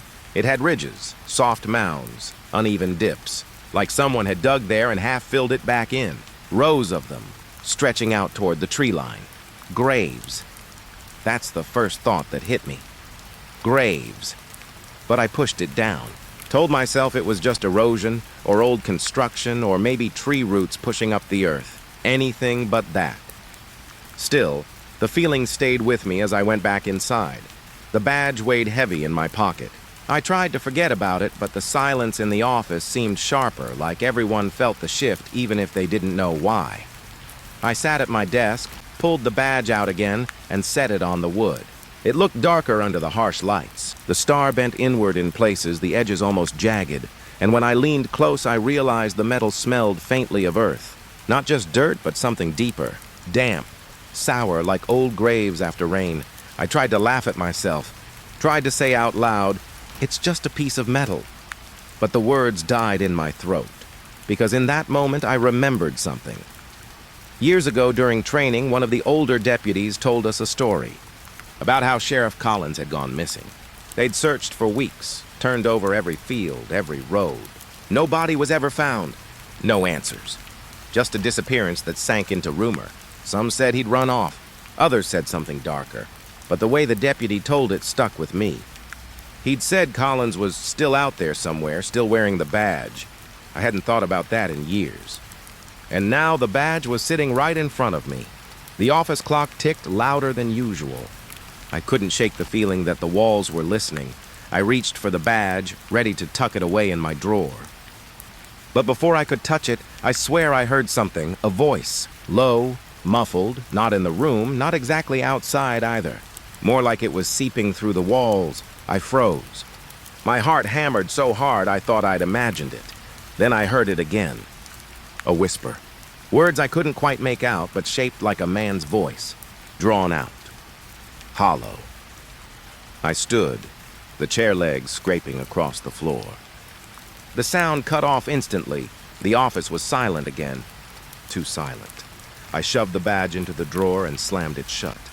Told myself I was tired. Hearing things. The graveyard shift did that to you. It bent your mind, made shadows feel alive, made silence sound like whispers. But all night, I kept glancing at that drawer. And every time I did, the silence seemed heavier, like the whole room was holding its breath. By the time the sun came up, my nerves were shot. I told myself I'd dig a hole and put the badge back where I found it. Pretend none of this ever happened. But when I stepped outside, back into that patch of dirt, something stopped me. The ground looked different. The mounds seemed deeper, the rows clearer. And on one of them, right where the grass had withered to nothing, I saw something sticking out of the soil. A button, tarnished, almost black with age. The kind you'd see on an old uniform. My stomach dropped. It wasn't just a patch of bad earth behind the sheriff's office. It was a graveyard, and I had just taken something that didn't want to be unearthed. I couldn't sleep after that night. Even when I got home, even with the daylight pouring through my blinds, it felt like the badge was still with me. Like its weight had sunk into my chest. I kept telling myself I'd go back, dig another hole, and bury it again. Pretend it had never been pulled out of the earth. But every time I tried to picture it, I saw that line of disturbed ground behind the office. The button pushing through the soil. Those faint ridges running off into the trees like rows in a cemetery. The thought gnawed at me until I knew I wouldn't get peace unless I went back. So I did. It was late again. Always late. When the world's quieter and your mind plays tricks. The rest of the deputies were inside, drinking stale coffee, talking about football, pretending they weren't half asleep. I slipped out the back door, same as the night before. The air smelled damp, like the earth had just been turned. I stood there for a long time, staring at the mounds. The rows seemed sharper now, less like erosion and more like something deliberate. I told myself I was just imagining it, that the graveyard shift was finally wearing me down. But then I noticed something I hadn't before. There were stones. Small, flat, half buried in the dirt. Not gravestones like you'd see in a proper cemetery, but chunks of rock with surfaces that had been smoothed over, like someone had carved them down. I crouched, brushed one off with my palm. At first it looked blank. Then the letters caught the moonlight, a name. And not just any name, Deputy R. Myers. I froze. Myers was inside the station that very moment. I'd just seen him at the coffee pot before I came out, alive, breathing, laughing. I stumbled back, heart pounding. My head shook before I even realized I was doing it. No, it had to be some coincidence. Maybe someone else with the same name. Maybe it wasn't even real. Maybe I was misreading it. But when I moved to the next stone and brushed it clean, the letters cut through any doubt. Deputy H. Alvarez. Alvarez was alive too. He was working night patrol out on Highway 12. I'd talked to him over the radio an hour ago. The next stone read Deputy C. Green. The next one, Deputy J. Miller. Every stone I cleared carried a name I knew. Faces I saw every day. Men and women still alive, still breathing, still working in that station behind me. My chest tightened. The night air felt thin, too sharp to breathe. I backed up, scanning the rows. There weren't just a few. There were dozens, maybe more, all half buried, their names waiting beneath the dirt. I felt sick. My mind tried to scramble for logic, but there was nothing to grab onto. Who had put these here? How long had they been here? Why did they carry the names of people who weren't? Dead? And worst of all, was there a stone out here with my name on it? I didn't want to know. I swear to God, I didn't. But once that thought sank in, I couldn't let it go. I walked those rows like a man condemned, brushing dirt from stone after stone, whispering each name under my breath. The night was so quiet that my own voice sounded wrong, like it didn't belong out there. Finally, my fingers froze on a stone. The letters were faint but clear enough. Deputy M. Harper, my name, my badge number, my death waiting in the dirt. My knees gave out. I sat there in the soil, staring at it, heart clawing against my ribs like it wanted out. I couldn't breathe, couldn't think. It was impossible. It had to be. I was alive, wasn't I? I was alive. So why was my name already carved into stone, like someone had planned for me to be here all along? I don't know how long I sat there paralyzed. The longer I stared, the clearer it became that these weren't just markers. They were headstones. Unmarked graves behind the sheriff's office, each waiting for the deputy whose name they carried. And mine was waiting too. I stumbled to my feet, backing away, dirt sticking to my palms, my knees. Every instinct screamed at me to run, but my legs barely worked. My body felt heavy, like something was pulling me toward the earth. That's when I heard it. A voice, low, hoarse, slipping through the night air like breath through dry leaves. Badge. I spun, searching the shadows. There was no one there. Just the line of trees black against the moonlight. Then it came again, closer. Badge. The sound seemed to rise from the ground itself, from beneath the dirt. My hand flew to my pocket. The badge. The one I dug up the night before. My fingers brushed the metal through the fabric. It felt ice cold, colder than the night air. The whisper grew louder. I couldn't tell if it was one voice or many, overlapping, pulling at the edges of my mind. Badge, badge, badge. I stumbled back until I hit the wall of the station. My breath came ragged, my vision swimming. I wanted to scream for the others, to drag them out here and show them what I'd found. But my throat locked up, because some part of me knew this wasn't meant to be found. The ground shifted. I swear I saw it. A ripple in the soil, like something moving just beneath the surface, like hands pressing upward, straining against the earth. I bolted. I didn't think, didn't breathe. Just tore back into the station, slammed the door, and locked it behind me. Inside, everything was normal. Deputies sipping coffee, scrolling their phones, filing reports. The hum of lights, the click of keys, nothing out of place. But when I looked at them, at their faces, I couldn't shake it. Their names were already carved into stones. Their graves were already waiting, and mine too. I kept my mouth shut. I didn't tell them what I saw. How could I? They'd laugh, call me crazy, tell me I'd been out too long in the dark. So I sat there, silent, my hands still dirty from the soil, the badge burning cold in my pocket. Every so often I glanced at the clock, waiting for morning, for the first light of day to burn away whatever I'd stumbled into. But deep down, I knew daylight wouldn't change anything. The graves would still be there. The names would still be carved, and one day mine wouldn't just be carved. It would be filled. They told me it was a routine transport. Nothing unusual, nothing worth thinking twice about. I'd done it plenty of times before. Pick up a prisoner, drive him across county lines, hand him over, sign the papers. That was it. No reason to worry. No reason to expect anything different. But I should have known better. Nothing about that night was routine. The call came in late, close to midnight. Most of the others were already gone, leaving the station half empty, quiet enough to hear the hum of the fluorescent lights. The sergeant told me they needed someone to move a prisoner to Ridgefield. Just a short drive, an hour at most. I didn't ask questions. You don't, in this line of work.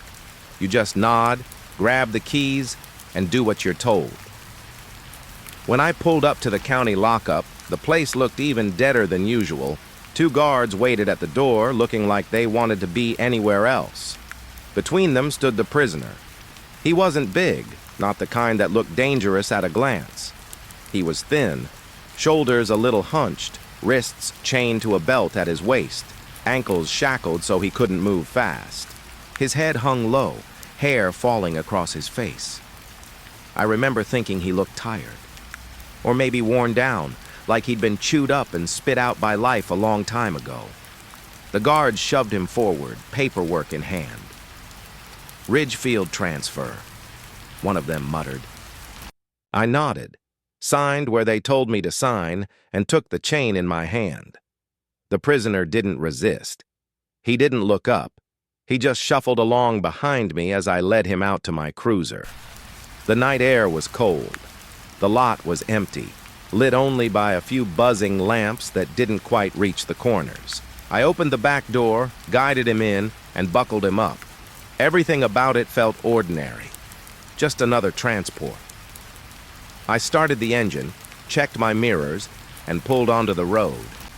For a while, neither of us said a word. The radio crackled, softly, playing some late-night host, trying to sound awake. The road stretched ahead, long and dark, the kind of stretch where you can go 10 miles without seeing another car. I kept glancing in the rear view, but the prisoner just sat there, head still bowed, breathing slow and steady. I told myself it was easy money. An hour's drive, then home. That's all. But then, he spoke my name, not just my last name, not the kind you could read off a badge.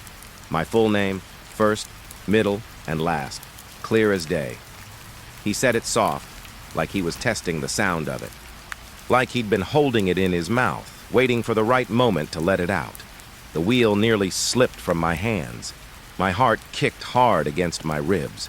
I checked the mirror. He was still slouched in the seat, eyes hidden under that mess of hair. I swallowed, forced my voice steady. "What did you say?" He didn't answer right away, just lifted his head slowly, like it took effort. And then I saw his eyes in the mirror.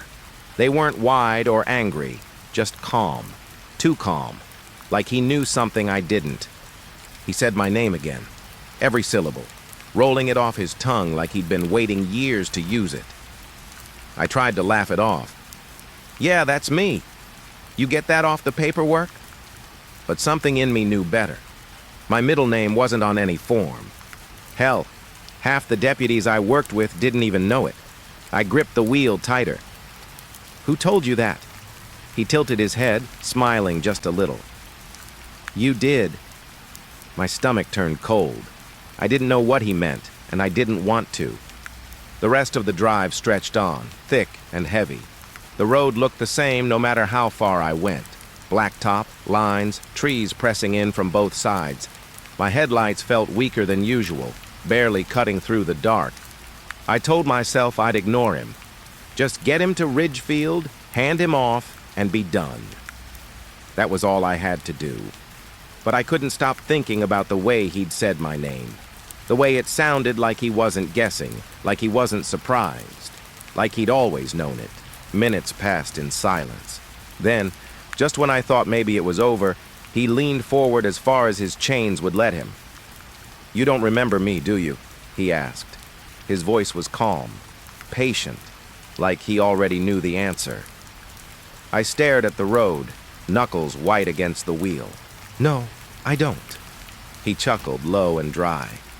"That's all right. You will." Something about the way he said it. It wasn't a threat. It wasn't even cruel. It was worse. It was like he pitied me. The rest of the ride, I didn't speak. I didn't ask questions. I just drove, mile after mile, pretending not to see his reflection in the mirror, pretending not to hear the way he whispered my name under his breath, over and over like a prayer. When Ridgefield's lights finally came into view, relief hit me like a wave. I pulled into the lot, cut the engine, and signaled the guards. The prisoner didn't fight as they unbuckled him, pulled him out, and led him inside. But just before the door shut between us, he turned his head, and he smiled. Not wide, not dramatic. Just enough to let me know he'd been waiting for this moment all along. And as the lock clicked shut, I realized my hands were still shaking on the wheel. It should have ended there. A routine transport. Simple, clean. But my name, my full name, spoken in that quiet voice, still echoes in my head. And the worst part is, I still don't know how he knew it. I didn't sleep much after that transport. I told myself it was just the late hour or the long stretch of empty road that put me on edge. But the truth was, I couldn't stop hearing him, that prisoner, the way he said my name. Not just once, but again and again, soft as if he was trying to remind me of something. I tried to brush it off. Guys like him play mind games. They dig for any crack in your armor and pry until you break. That's all it was. That had to be it, but the unease didn't go away. It stuck with me the next morning when I poured my coffee. It followed me when I sat at my desk, shuffling through reports. And when I looked up at the sound of voices near the holding cells, my stomach sank. They'd brought him back. Some paperwork issue, I was told. Ridgefield wouldn't take him until Monday. Until then, he was our problem. When I walked past the cells, he was already waiting, sitting on the bench with his hands folded like he'd been expecting me. His eyes followed me the whole way down the hall. And then he said it again. My name. Quiet, but sharp enough to make me stop in my tracks. I should have kept walking. I should have ignored him. But I didn't. Something about his tone pulled me in. I turned to face him. What do you want? He tilted his head, studying me like I was some puzzle he'd already solved. Then he spoke. He asked if I remembered the creek behind my grandfather's farm. My blood ran cold. I hadn't thought about that place in years. I hadn't told anyone about it. Not my friends. Not even my wife. It was where I used to go as a kid when I wanted to be alone. The path was overgrown, hidden behind a line of trees, and you had to know exactly where to step or you'd miss it. I'd sit by the water, tossing rocks, listening to the frogs croak at night. It was mine, my secret. And now this stranger, this man enchained, was describing it back to me in perfect detail. The muddy bank, the tire swing that had been tied to a branch before it snapped one summer storm. Even the hollowed-out log where I used to stash little things, like bottle caps or coins I found. My knees felt weak. My throat tightened. I forced myself to speak. How do you know that? He smiled. Slow, patient, like he had all the time in the world. Because you showed me. I gripped the bars, fighting to keep my voice steady. That's impossible. He leaned forward, lowering his voice to almost a whisper. You were 7 years old. You brought a pocket knife with a red handle. You tried to carve your initials into the log, but the blade snapped. The words hit me like a punch to the chest, because it was true. I remembered the sting of panic when the knife broke, the way I shoved the pieces into the dirt so no one would ever find out. I'd never told a soul. I staggered back from the cell, my head spinning. This wasn't a trick. It couldn't be. There was no way he could know. I wanted to run, to put as much distance between myself and that man as I could. But my feet stayed planted, like I was nailed to the floor. He didn't stop. He went on. He reminded me of the day my dog ran off, a golden retriever named Daisy. I searched for hours, crying so hard I could barely breathe, until I found her by the creek, tangled in wire. She was hurt, bleeding, but alive. I carried her home in my arms, whispering to her the whole way. He described the exact words I said to her, the way I promised she'd be okay, even though I didn't believe it. I felt my chest cave in. That was one of the clearest, most painful memories of my childhood, something I carried deep inside. And now it was spilling out of the mouth of a man I'd never met before. I slammed my hand against the bars. Stop it! Stop talking! He only leaned back, eyes glinting in the dim light. You remember now? Don't you? I staggered out of the cell block, my heart hammering. I needed air, space, anything to clear my head. For the rest of my shift, I avoided him. I buried myself in paperwork, in patrol calls, in anything that kept me moving. But no matter what I did, I felt his voice hanging in the back of my mind, picking at old wounds, digging up things I thought I'd buried for good. When the night finally ended, I sat in my truck staring at the steering wheel, too drained to drive home. I couldn't shake the thought. If he knew about the creek, about Daisy, about the broken knife, what else did he know? Sleep didn't come easy.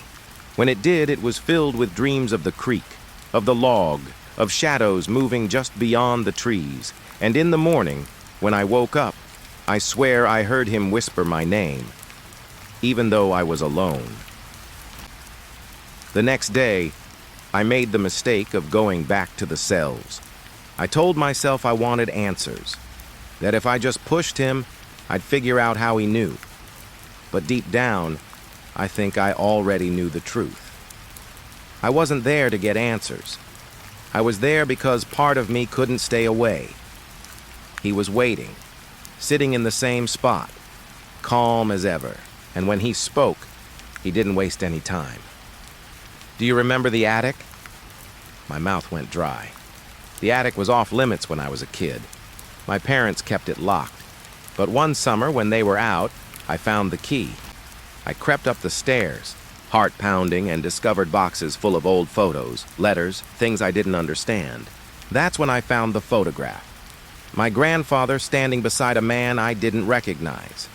A man who looked almost exactly like me. I'd shoved the photo back, slammed the box shut, and never mentioned it again. And now the prisoner was describing it in vivid detail. The dust in the air, the smell of mothballs, the warped floorboard that creaked under my foot. He even mimicked my gasp when I saw the picture. I felt the world tilt beneath me. I couldn't breathe, couldn't think. "Who are you?" I whispered. His smile widened just enough to show his teeth. "You already know." I stumbled away, my vision tunneling, my thoughts in chaos. Because the more he spoke, the more I realized something I didn't want to admit. He wasn't just telling me my memories. He was telling me the parts I had tried to forget, the things I'd buried deep enough I thought they were gone forever. And the worst part? He wasn't finished. The drive out to the prison should have been the easiest part. It was supposed to be routine. A straight shot down the highway, an hour and a half at most, then hand the prisoner over, sign the paperwork, and be done. That's what I told myself, gripping the steering wheel tighter than I needed to. He sat shackled in the back, silent. But silence from him wasn't comforting. It was worse, because I kept waiting for his voice, for that low whisper that had already crawled too deep into my head. The night outside felt heavier than usual, like the dark pressed closer against the windows. I had the radio off. Couldn't stand the static. Couldn't stand noise of any kind. Every few miles, I'd glance at the rearview mirror. He never looked away. His eyes were locked on mine, reflecting the faint glow of the dashboard. No smirk. No words. Just watching. I tried to steady my breathing. Tried to remind myself he was just a man, flesh and blood, shackled and chained. But my thoughts kept circling back to the things he'd said. Things he shouldn't know. Things I hadn't told anyone.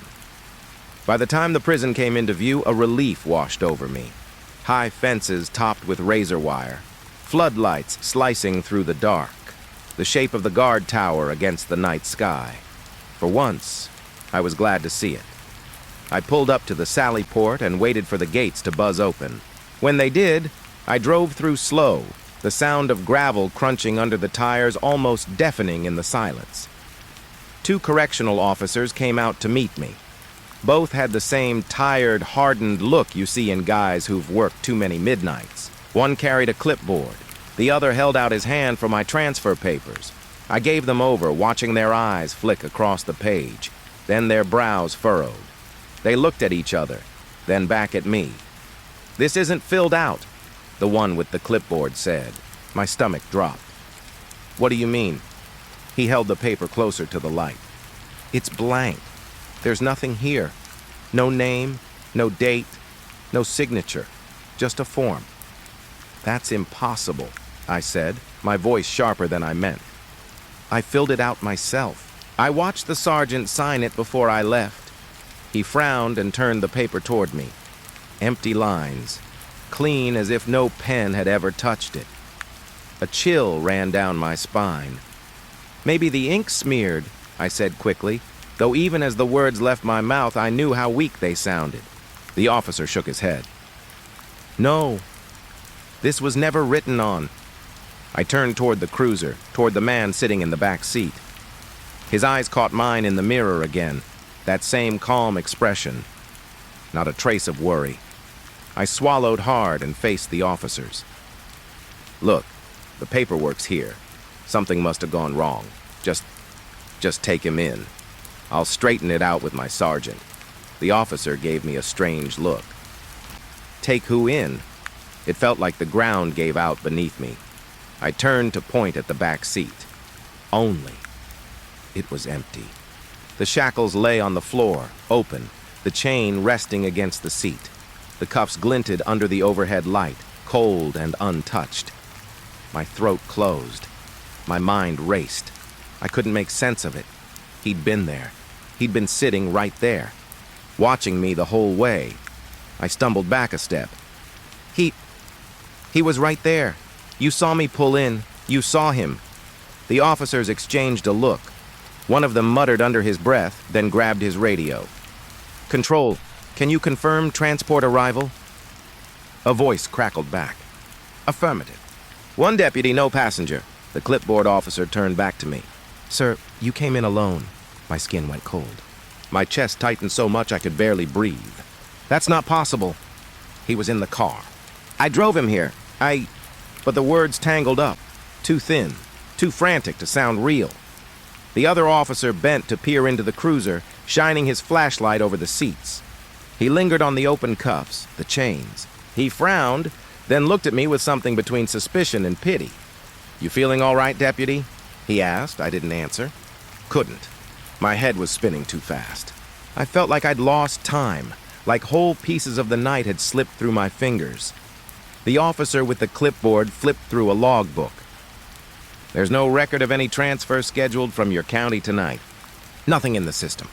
You sure you're at the right facility? I wanted to argue, to insist I wasn't crazy, but then I remembered the form. Blank. I remembered the radio call, confirming I was alone. And deep down, I remembered something worse. The way he'd spoken to me. The way he'd dredged up my childhood, my memories, my secrets. Not as if he'd learned them. As if he'd been there, my knees felt weak. I had to grip the hood of the cruiser to stay upright. The officer lowered his voice. Maybe you should sit for a minute. I nodded stiffly, though my mind screamed to get out of there, to drive as far as I could. I didn't want to sit. I didn't want to stay anywhere near that place. I slid into the driver's seat, the cruiser suddenly feeling too small, too empty. The air inside was heavy, like he'd left something behind. My eyes drifted to the rearview mirror.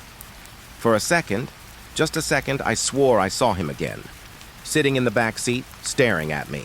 His mouth curled into that same slow smile. I blinked hard. The seat was empty, but the chains on the floor rattled softly, as if someone had just shifted their weight. I gripped the wheel until my knuckles ached. The officers had walked back inside, leaving me alone under the floodlights. I sat there, trembling, trying to convince myself I hadn't lost my mind. But then I glanced down at the transfer form on the passenger seat. The lines weren't blank anymore. They were filled in.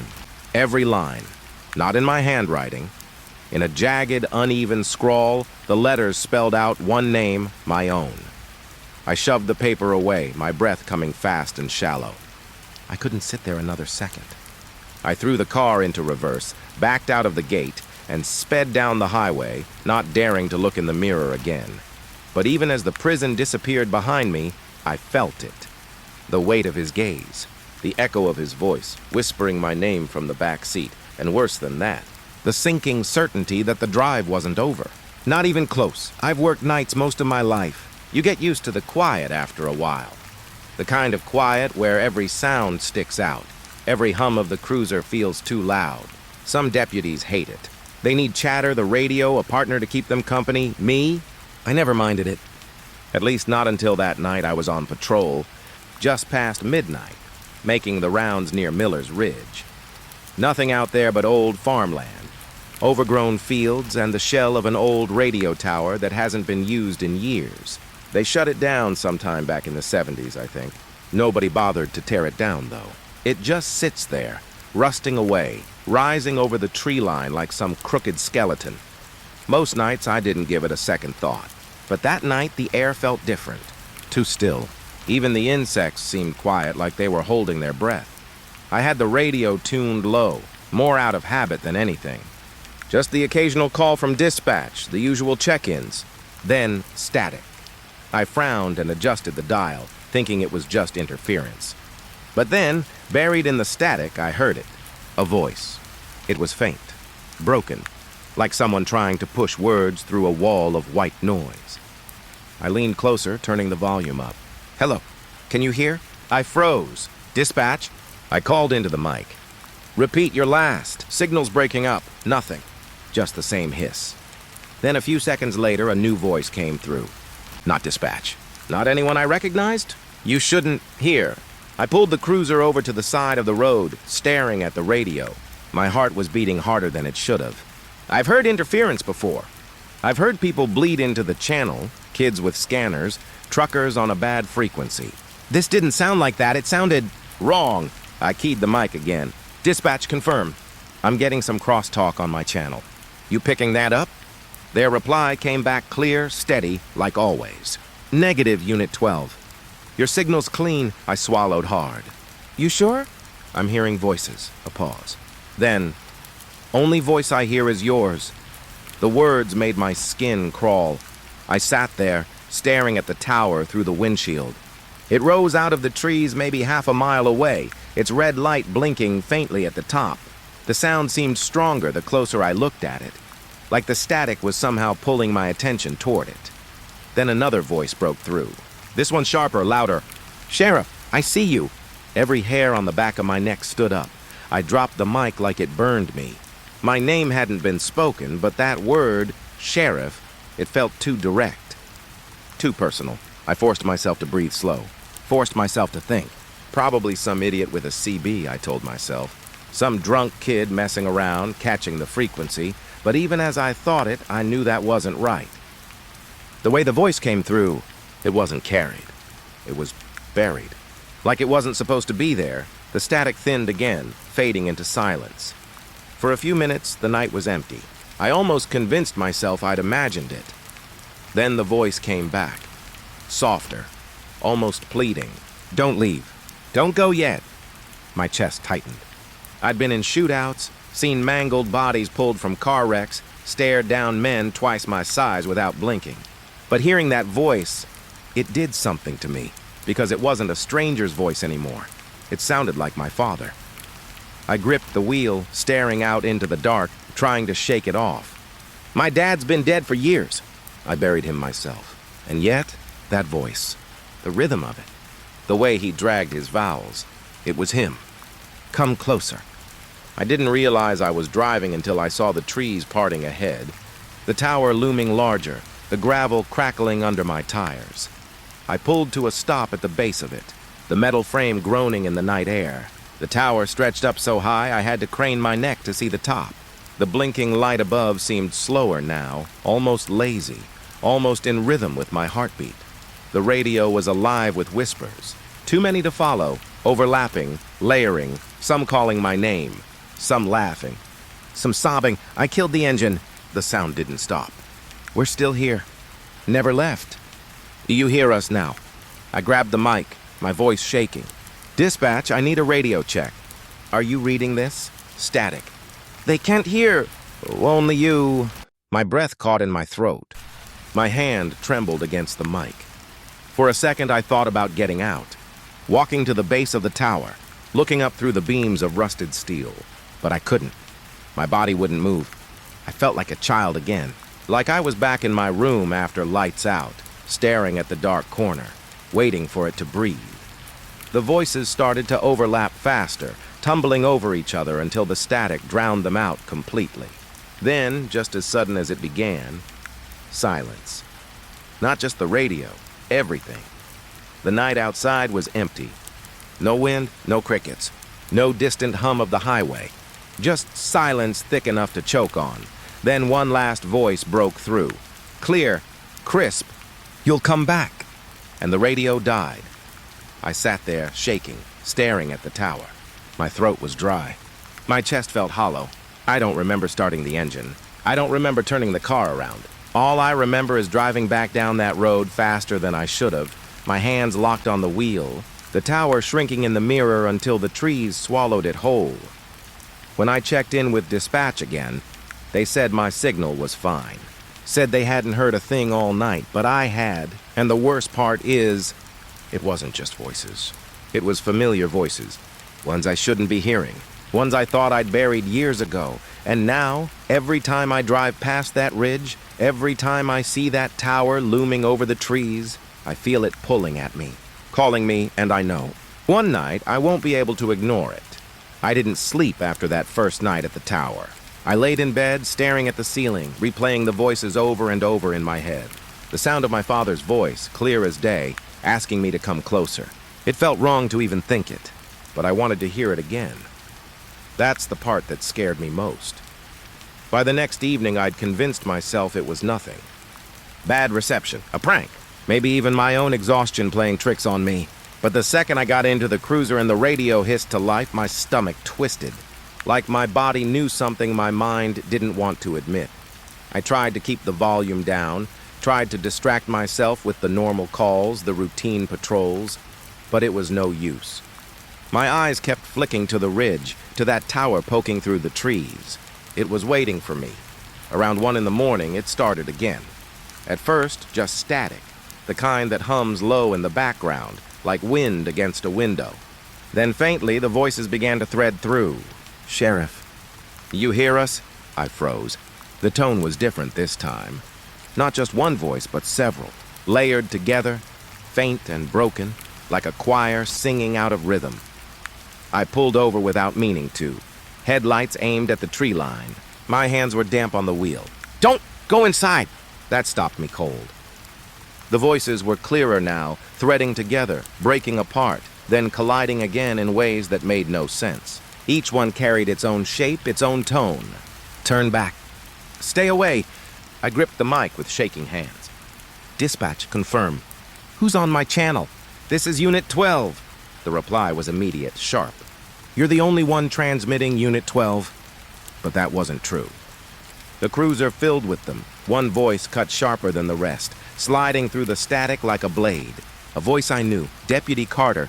Carter's been dead 15 years. He was shot during a traffic stop. I'd been there. I'd held pressure on the wound, told him he was going to make it, even though I knew he wouldn't. Now here he was, whispering through my radio. "Don't go inside, Sheriff. It won't let you leave." My throat closed. I turned the volume all the way down, but the whispers didn't stop. They kept coming, faint, like they were bleeding into the car itself. "You remember us? We remember you?" I sat there in the dark, staring at the tower through the windshield, heart pounding so hard it made my vision swim. I wanted to drive away. God, I wanted to. But I couldn't. Because underneath the fear, there was something else. A pull.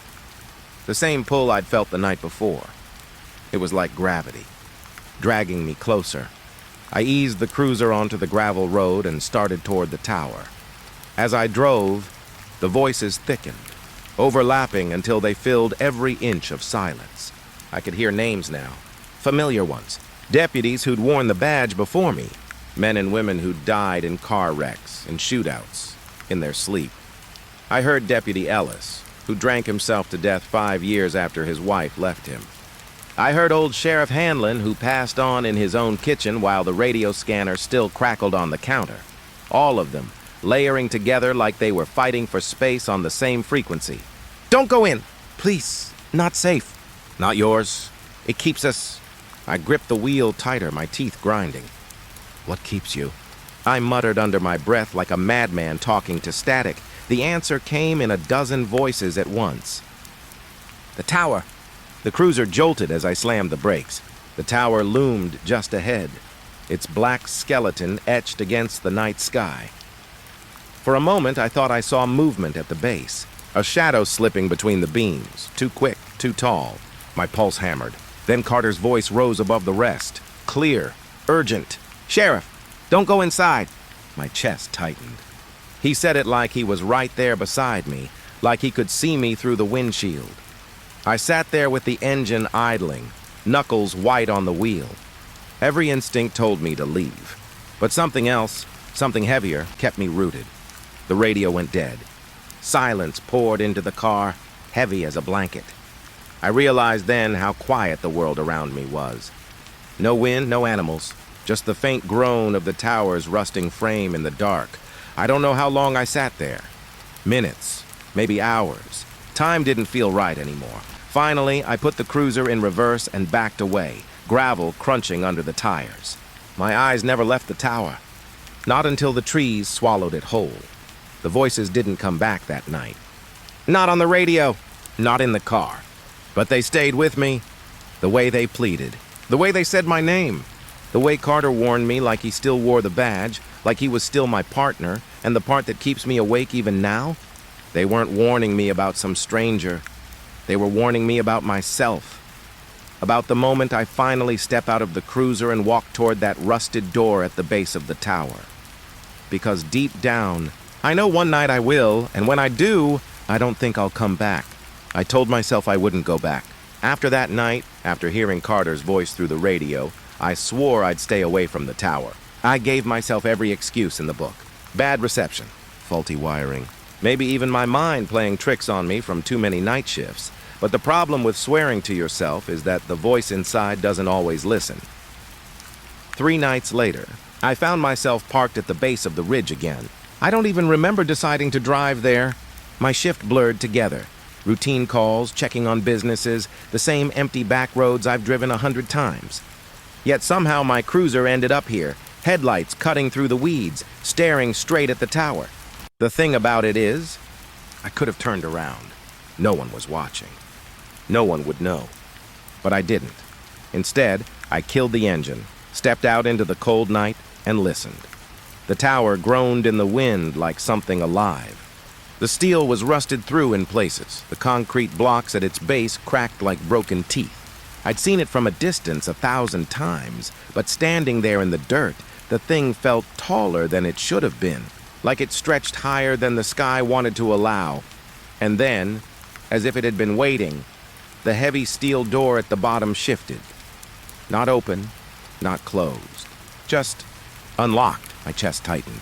I should have called it in. Should have told dispatch. But I didn't touch my radio. I didn't even think about it. I grabbed the handle and pulled. It opened too easily, swinging inward with a hollow echo that rolled up the stairwell like a voice.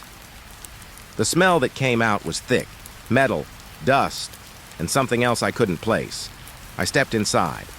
The first thing I noticed was how quiet it was. Not the kind of quiet you get out in the woods, where you can still hear crickets and owls in the distance. This was absolute. A silence so deep it felt like my heartbeat didn't belong in it. The floor was concrete, wet in patches, and my boots left faint tracks behind me. A narrow staircase wound upward along the wall, rusty rails bolted into stone. The beam of my flashlight trembled as I raised it. Every step groaned under my weight, echoing far too loud in that narrow shaft. I told myself I'd only check the first floor. Just take a quick look, then leave. But when I reached the landing, something strange happened. It didn't feel like I'd gone anywhere. The concrete walls, the peeling paint, the narrow window letting in slivers of moonlight, it all looked the same. Even the stain on the wall by the doorway, a black smear like something long since burned into the surface. I frowned, rubbed at my temple, then kept climbing. The second landing looked identical. Same wall. Same window. Same stain. I felt my throat tighten. My flashlight cut across the corner, and for a split second I thought I saw my own shadow already waiting there. Like I'd walked into myself. I climbed again. Same thing. Every floor, no matter how high I went, looked the same. Same shape, same doorway, same mark. The air grew heavier with each turn, like it was pressing against my skin. But nothing changed. It was like walking in circles that only went up. I stopped, leaning against the railing, trying to catch my breath. My pulse pounded in my ears. My knees felt weak. Something about the silence bothered me most. My boots struck the metal stairs, but the sound didn't travel the way it should have. It bounced back too quickly, like the walls were closer than they looked. I whispered to myself, just to hear something human. "You're fine. Just stairs. Just a tower." The whisper came back to me a half second too late. not an echo, a reply. My skin crawled. I pushed forward faster this time, my breath sharp in my chest. Every landing mocked me with its sameness. My flashlight beam quivered across peeling walls and rusted bolts over and over. I lost count of how many turns I'd made, how many steps I'd climbed. My legs ached, but I never reached the top. It felt endless, and then I heard it. Not voices. Not Carter or the others from the radio. This was footsteps, above me, steady, slow, pacing the landings. I froze, one hand tight on the railing, light angled up. The beam caught nothing but the next bend of stairs. But the sound kept coming. Step, step, step. I opened my mouth, ready to call out, but nothing came. My throat locked up.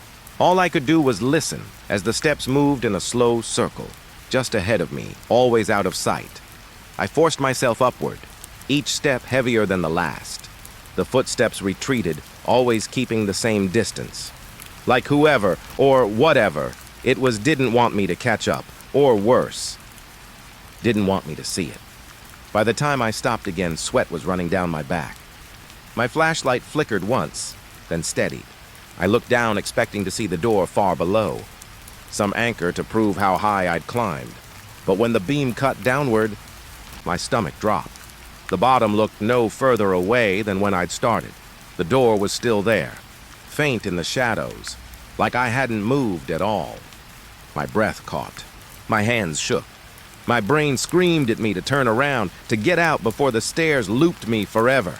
I started back down, boots thudding hard, fast, desperate. My shoulder hit the wall once, scraping against the peeling paint. But I didn't care. I just wanted out. When I reached the bottom, I nearly tripped on the last step. The door was there, hanging open just as I'd left it. A rush of cold night air spilled in, filling my lungs with relief. But then I froze. The stain on the wall, the same black smear I'd seen on every landing, was there, right beside the door. I hadn't escaped. I'd only come back to where I'd started. My flashlight flickered again, this time harder, and for just a second, the beam caught something across the floor. Boot prints, not mine. Darker, heavier, leading from the door into the stairwell. I didn't follow them. I bolted out into the night, lungs burning, not stopping until I was back in the cruiser with the doors locked and the engine roaring to life. The tower stood silent behind me, its door swinging in the wind, like it had let me go on purpose. But when I glanced down at my boots on the pedals, my stomach turned. The concrete dust clinging to them wasn't gray, it was black. The same black as the smear on every landing, the same black that I was sure now wasn't a stain at all. It felt like something had marked me, and deep down I knew I hadn't really escaped. Not yet, because I hadn't seen the top of the tower. And I was starting to think the tower wasn't done with me. I've worn this badge long enough to know some things just don't go away. Not crimes, not mistakes, and sure as hell not the voices that bleed through the airwaves at night. It's been years since the tower came down. The county brought in demolition crews, chained it off, knocked it flat to the dirt like they were burying something. Concrete, steel, all of it hauled away. Where it once stood, there's nothing now but a fenced lot and a no trespassing sign that's half faded in the sun. But it doesn't matter. That place, or whatever it was, never left. I still hear it. On my radio. At first I thought it was just me. Maybe a trick of the mind after what I went through that night. I kept the whole damn story buried for a long time. My wife asked why I woke up some nights breathless, like I'd been drowning. She thought it was just stress from the job. I let her believe it. Because how do you explain something like this? But then one night, years later, it happened again. Static crackled across my patrol car's radio as I cut down County Road 9. Dead quiet night, no calls, no chatter. Just the hum of tires on asphalt. And then, the same voice. The same impossible broken voice. Don't go inside. I nearly slammed the brakes. My knuckles tightened on the wheel. My heart hit like a hammer in my chest. I hadn't heard those words since that night in the tower. I thought they'd died with the building. The frequency was wrong. Dispatch swore no one was transmitting. I called it in, half shaking, half angry, asking if someone was screwing with me. They said no. They sounded tired, like they didn't care, but I cared, because I recognized the voice. It belonged to a man who'd been dead for over 30 years. I've heard him before. And not just him. Sometimes it's Deputy Caro. Sometimes it's Simmons. Sometimes it's men whose names I only know from faded plaques hanging in the station's hallway. Men buried long before I was born. Yet there they are, clear as if they're leaning into my shoulder mic, whispering warnings through the static. And it's always the same words. Always the same tone. Don't go inside. Like I ever had a choice. I've tried to rationalize it. Radios pick up stray frequencies all the time. Ham operators, broken repeaters, leftover signals bouncing across the valley. That's the explanation I gave myself, over and over. But you tell me why every time I hear it, the air in the car feels colder. Why the hair on my arm stands on end like someone invisible is sitting in the passenger seat. Why when I glance in the rearview mirror, I sometimes think I see the tower's shadow stretching across the road, even though the lot's been empty for years. It's not the kind of thing you bring up at the station. Cops don't talk about ghosts. They drink coffee, they laugh about call-outs, they complain about paychecks, but no one admits they're scared of a frequency. I did slip once. I told a rookie just off training about it. We were riding together one late shift when the static came through again. A whisper crawled over the radio. The voice of a man dead before either of us had been born. I froze, staring at the dial. The kid asked me if I was okay. I told him without thinking, "That's not for you. Don't listen." He looked at me sideways. I could see in his eyes he thought I was cracking. After that, he never brought it up again, but I could tell he heard it too. The way his hands gripped the wheel tighter. The way he turned the volume down like he could pretend it hadn't happened. It's not just me. It's not in my head. That tower may be gone, but it's still broadcasting. Some nights I drive past the lot. I don't even realize I'm doing it until I see the fence line out my window. And every time the radio goes quiet, like it's holding its breath, like it knows I'm close. One night I stopped. I shouldn't have. God knows I shouldn't have. But I parked at the edge of the gravel and just sat there, staring through the fence at the empty lot. Nothing but weeds and broken ground. The moon painted it silver. Still, I swear I saw a shape standing in the middle of it, tall, skeletal. Like the tower was still there, just invisible, humming in the air like a ghost too stubborn to move on. My radio clicked. No static, no voices, just 3 sharp clicks like someone pressing the transmit button then releasing. 3 times. That was the signal old deputies used when something was wrong, but they couldn't speak over the air. And in that moment, every muscle in my body told me to drive. I didn't even look in the mirror as I pulled away. I couldn't. Sometimes I think about what they're warning me about. Not to go inside? But inside what? The tower's gone. Unless they don't mean the building. Unless they mean something else. There are nights I lie awake, replaying it in my head. The winding stairs, the endless circles, the way each floor felt wrong, like reality was bending around me. That place wasn't just brick and steel. It was something built to trap. Built to keep something in, or keep something out, and maybe tearing it down didn't destroy it. Maybe it only spread it thinner. Like ashes scattered in the wind, now it's in the air itself. In the frequencies we trust to keep us connected. In the static that seeps into our ears when we're most alone. I don't know what happens if I keep listening. Maybe one day the voices won't warn me anymore. Maybe they'll invite me. Maybe they'll tell me to come back, and maybe I will. Because the truth is, part of me still feels like I never left that tower. Like some piece of me is still climbing those stairs, still walking in circles, still waiting for a door that won't open. And maybe when the voices call again, it won't be a warning. Maybe it'll be a welcome. All I know is this.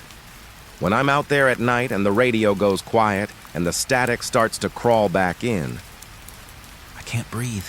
Because I know what's coming, and I know the tower's still out there, not standing, not visible, but alive. Still broadcasting. I've worked plenty of midnight shifts. There's a certain rhythm to it. The roads empty out, the air cools down, and the whole county feels like it's asleep, holding its breath. But that night, something felt off. It was close to 2 in the morning when I saw them. Floodlights, out in the middle of nowhere. At first, I thought it was a combine. Some farmer working late, maybe pushing through harvest, but the lights weren't moving. They just burned steady in a field off County Road 12, way past the tree line. The strange thing was, nobody farms that land. It's old property, acres of hard dirt that hasn't seen a plow in years. The kind of ground that won't grow anything but weeds. So what the hell were lights doing out there at that hour? I pulled the cruiser to the shoulder and killed my headlights. Just sat there for a minute, staring across the fields. The glow was pale, too pale for halogens. Almost white, like stadium lights but softer, blurred at the edges. The longer I looked, the more wrong it felt. Like the light wasn't shining onto the field, it was spilling out of it. I radioed dispatch, asked if any crews were scheduled near County 12. Road work, survey, anything. They came back quick, negative. Nothing on the log. That should have been the end of it, but something in me couldn't let it go. I turned down the dirt road that cut through the fields, tires crunching over gravel.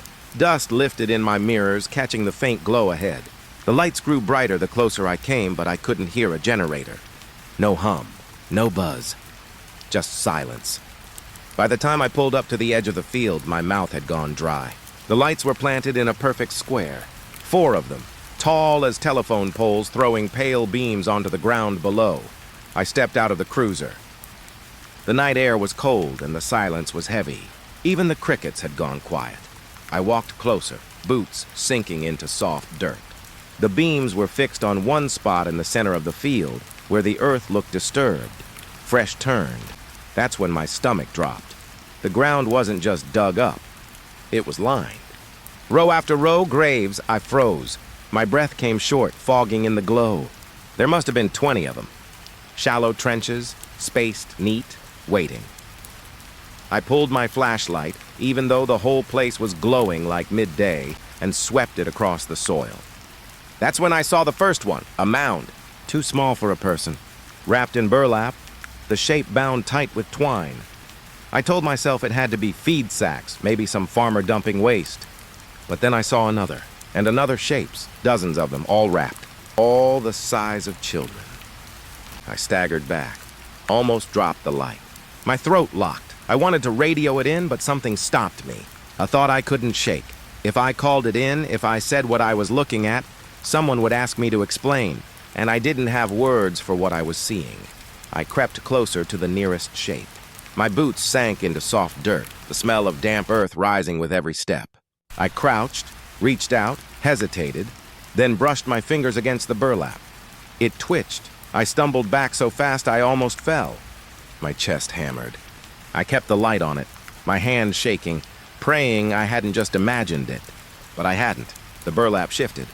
Something inside pressed against the fabric, pushing out like a knee or an elbow, and then it went still. I couldn't breathe, couldn't move. Every instinct screamed at me to run, to get back in the cruiser and leave, but I stayed, because my eyes had caught something worse. There were footprints in the dirt, fresh ones, not from me, not from boots, bare feet.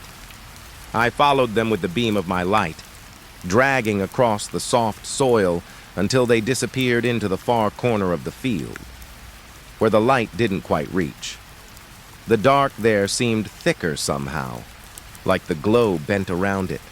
I whispered to myself, "Don't go!" But my legs carried me forward anyway. The closer I got, the colder it felt.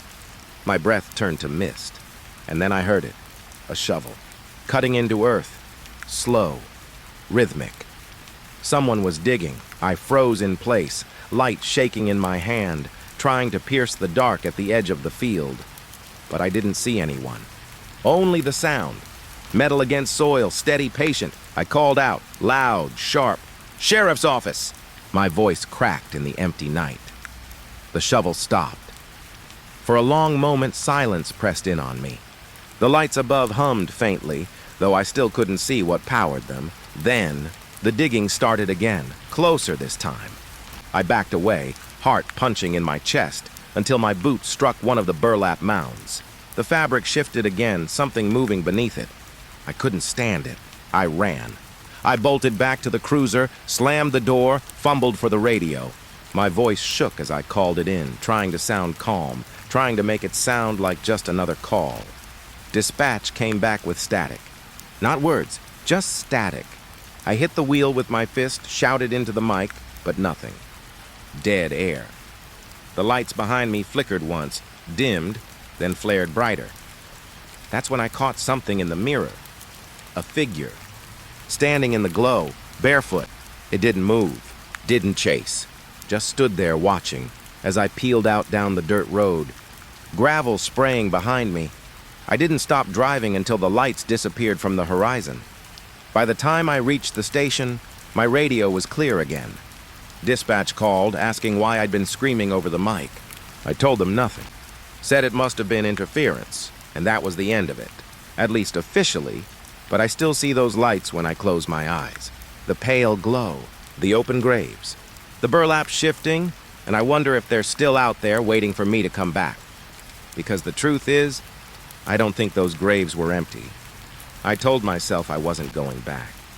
After what I'd seen that night, the lights, the graves, the things shifting under burlap, I swore I wouldn't set foot in that field again. But a few nights later, I found myself driving that same stretch of road. It wasn't on purpose. At least that's what I told myself.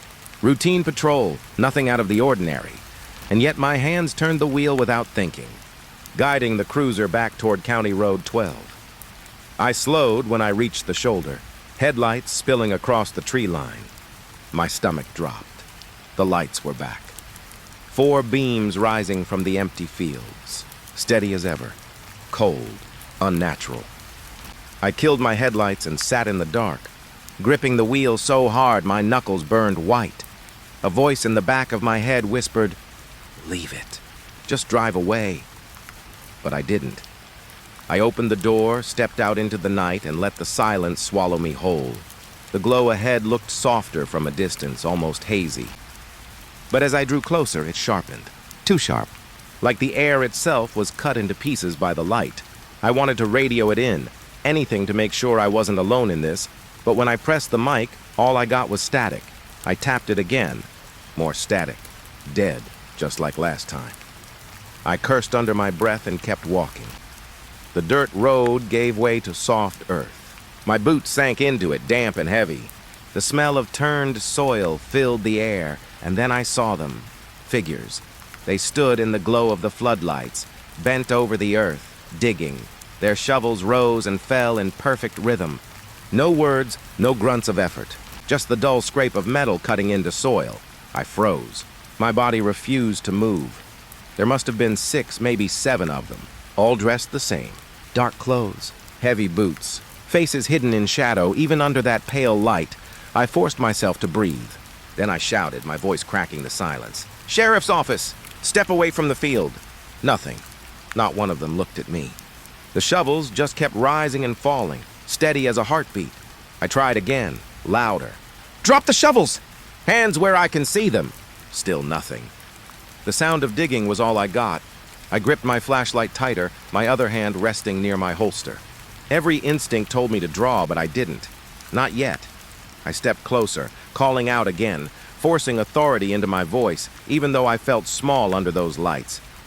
"Hey, you hear me? Stop right now!" That's when one of them finally paused. His shovel hung in the air, dirt clinging to the blade. Slowly, too slowly, he turned his head toward me. The light caught his face, but there wasn't one. Where his features should have been, there was only smooth skin, pale and blank. No eyes, no mouth, just emptiness. My stomach turned to ice. I stumbled back, nearly tripping in the dirt. The others kept digging, not even slowing down, and the one who had turned toward me, he just stared, or maybe he didn't. How could he? Still, I felt it, like something pressed into me, heavy and sharp. A gaze without eyes. I shouted again, voice shaking now. "Stop right now!" Nothing. The shovel lifted, fell. Lifted, fell.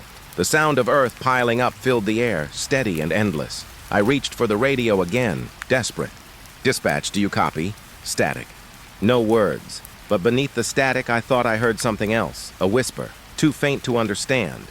But there, buried in the hiss. My hands shook as I dropped the mic, my chest tight. I turned back to the figures. They were closer now, not because they'd moved, but because the field itself seemed smaller. The lights felt nearer, pulling me toward the graves. I tried to step back, but the earth sucked at my boots, soft and heavy, like the ground wanted to keep me there. And then, the burlap shifted again. One of the mounds beside the diggers twitched, jerking against its twine bindings. Another followed. Then another. The fabric strained, dirt shifting as the shapes beneath pushed upward. My breath caught. I wanted to scream, but my throat wouldn't let me. The faceless man dropped his shovel. It hit the dirt with a dull thud. Every other figure stopped at the same time, shovels hanging motionless in the air. Then, together, they turned to face me. 7 blank faces. 7 empty gazes. My knees nearly gave out. None of them moved. Not yet. But the burlap mounds did, writhing now. Pressing against the fabric like something inside was desperate to get out. I finally found my voice, broken and ragged. "Stay back!" My hand snapped to my sidearm. I drew, leveled it at the faceless crowd. They didn't flinch, didn't care, and the digging started again. But this time, it wasn't with shovels. The sound came from beneath the ground, hands clawing at dirt from the inside, scraping, pulling. The mounds heaved, splitting burlap seams. The twine snapped, one after another, releasing small clouds of soil. I couldn't take it. I turned and ran. The field seemed endless. My boots pounded against the dirt, my breath tearing in my chest. The glow followed me, clinging to my back like a weight. I didn't stop until I reached the cruiser. My hands fumbled the handle, keys slipping, before I finally yanked the door open and threw myself inside. I slammed the locks, chest heaving. The lights in the distance flickered, swaying against the dark sky, and then they went out. Just like that. Darkness swallowed the field. For a moment, I thought it was over. But then I saw them. Figures, standing just beyond the reach of my headlights, still, silent, watching. I couldn't tell how many, and I didn't want to. I slammed the car into gear, tires spitting gravel as I tore down the dirt road. Eyes locked on the empty stretch ahead, I didn't look back. Not once. But in my rearview mirror, I swear I saw pale shapes moving along the edge of the field, keeping pace. I didn't breathe until the lights of town broke the horizon. And even then, I couldn't shake the sound of dirt being shoveled, steady, patient, like it was waiting for me. I didn't sleep, not that night. Not after what I saw in that field. Every time I closed my eyes, I heard it again. The scrape of shovels, the snap of twine, the hiss of the radio swallowing itself in static, and the faces, or the lack of them. By the time the sun started cutting through the blinds, I felt half dead myself. But I knew I couldn't just ignore it. I couldn't pretend it hadn't happened. So I did the only thing I could. I called for backup. 2 deputies met me at the diner off Main. They were still rubbing the sleep out of their eyes, sipping burnt coffee, grumbling about how I dragged them out early on their day off. I didn't tell them everything. Just enough. Strange lights, possible trespassers, maybe even an illegal burial site out near County Road 12. They laughed when I said that last part, but I could see in their faces they didn't like the sound of it. Nobody jokes about unmarked graves. We loaded into 2 cruisers and headed out, the morning sun throwing long shadows across the road. I tried to convince myself it would be different in daylight. Things always look worse at night. But as we pulled up to the edge of the field, my stomach sank. The lights were gone, sure. No glow, no beams cutting the dark. Just an empty stretch of land, the soil darker than the grass around it. But the ground? The ground was turned over. Fresh mounds of dirt, neat as rows in a cemetery. Each one marked with a stone.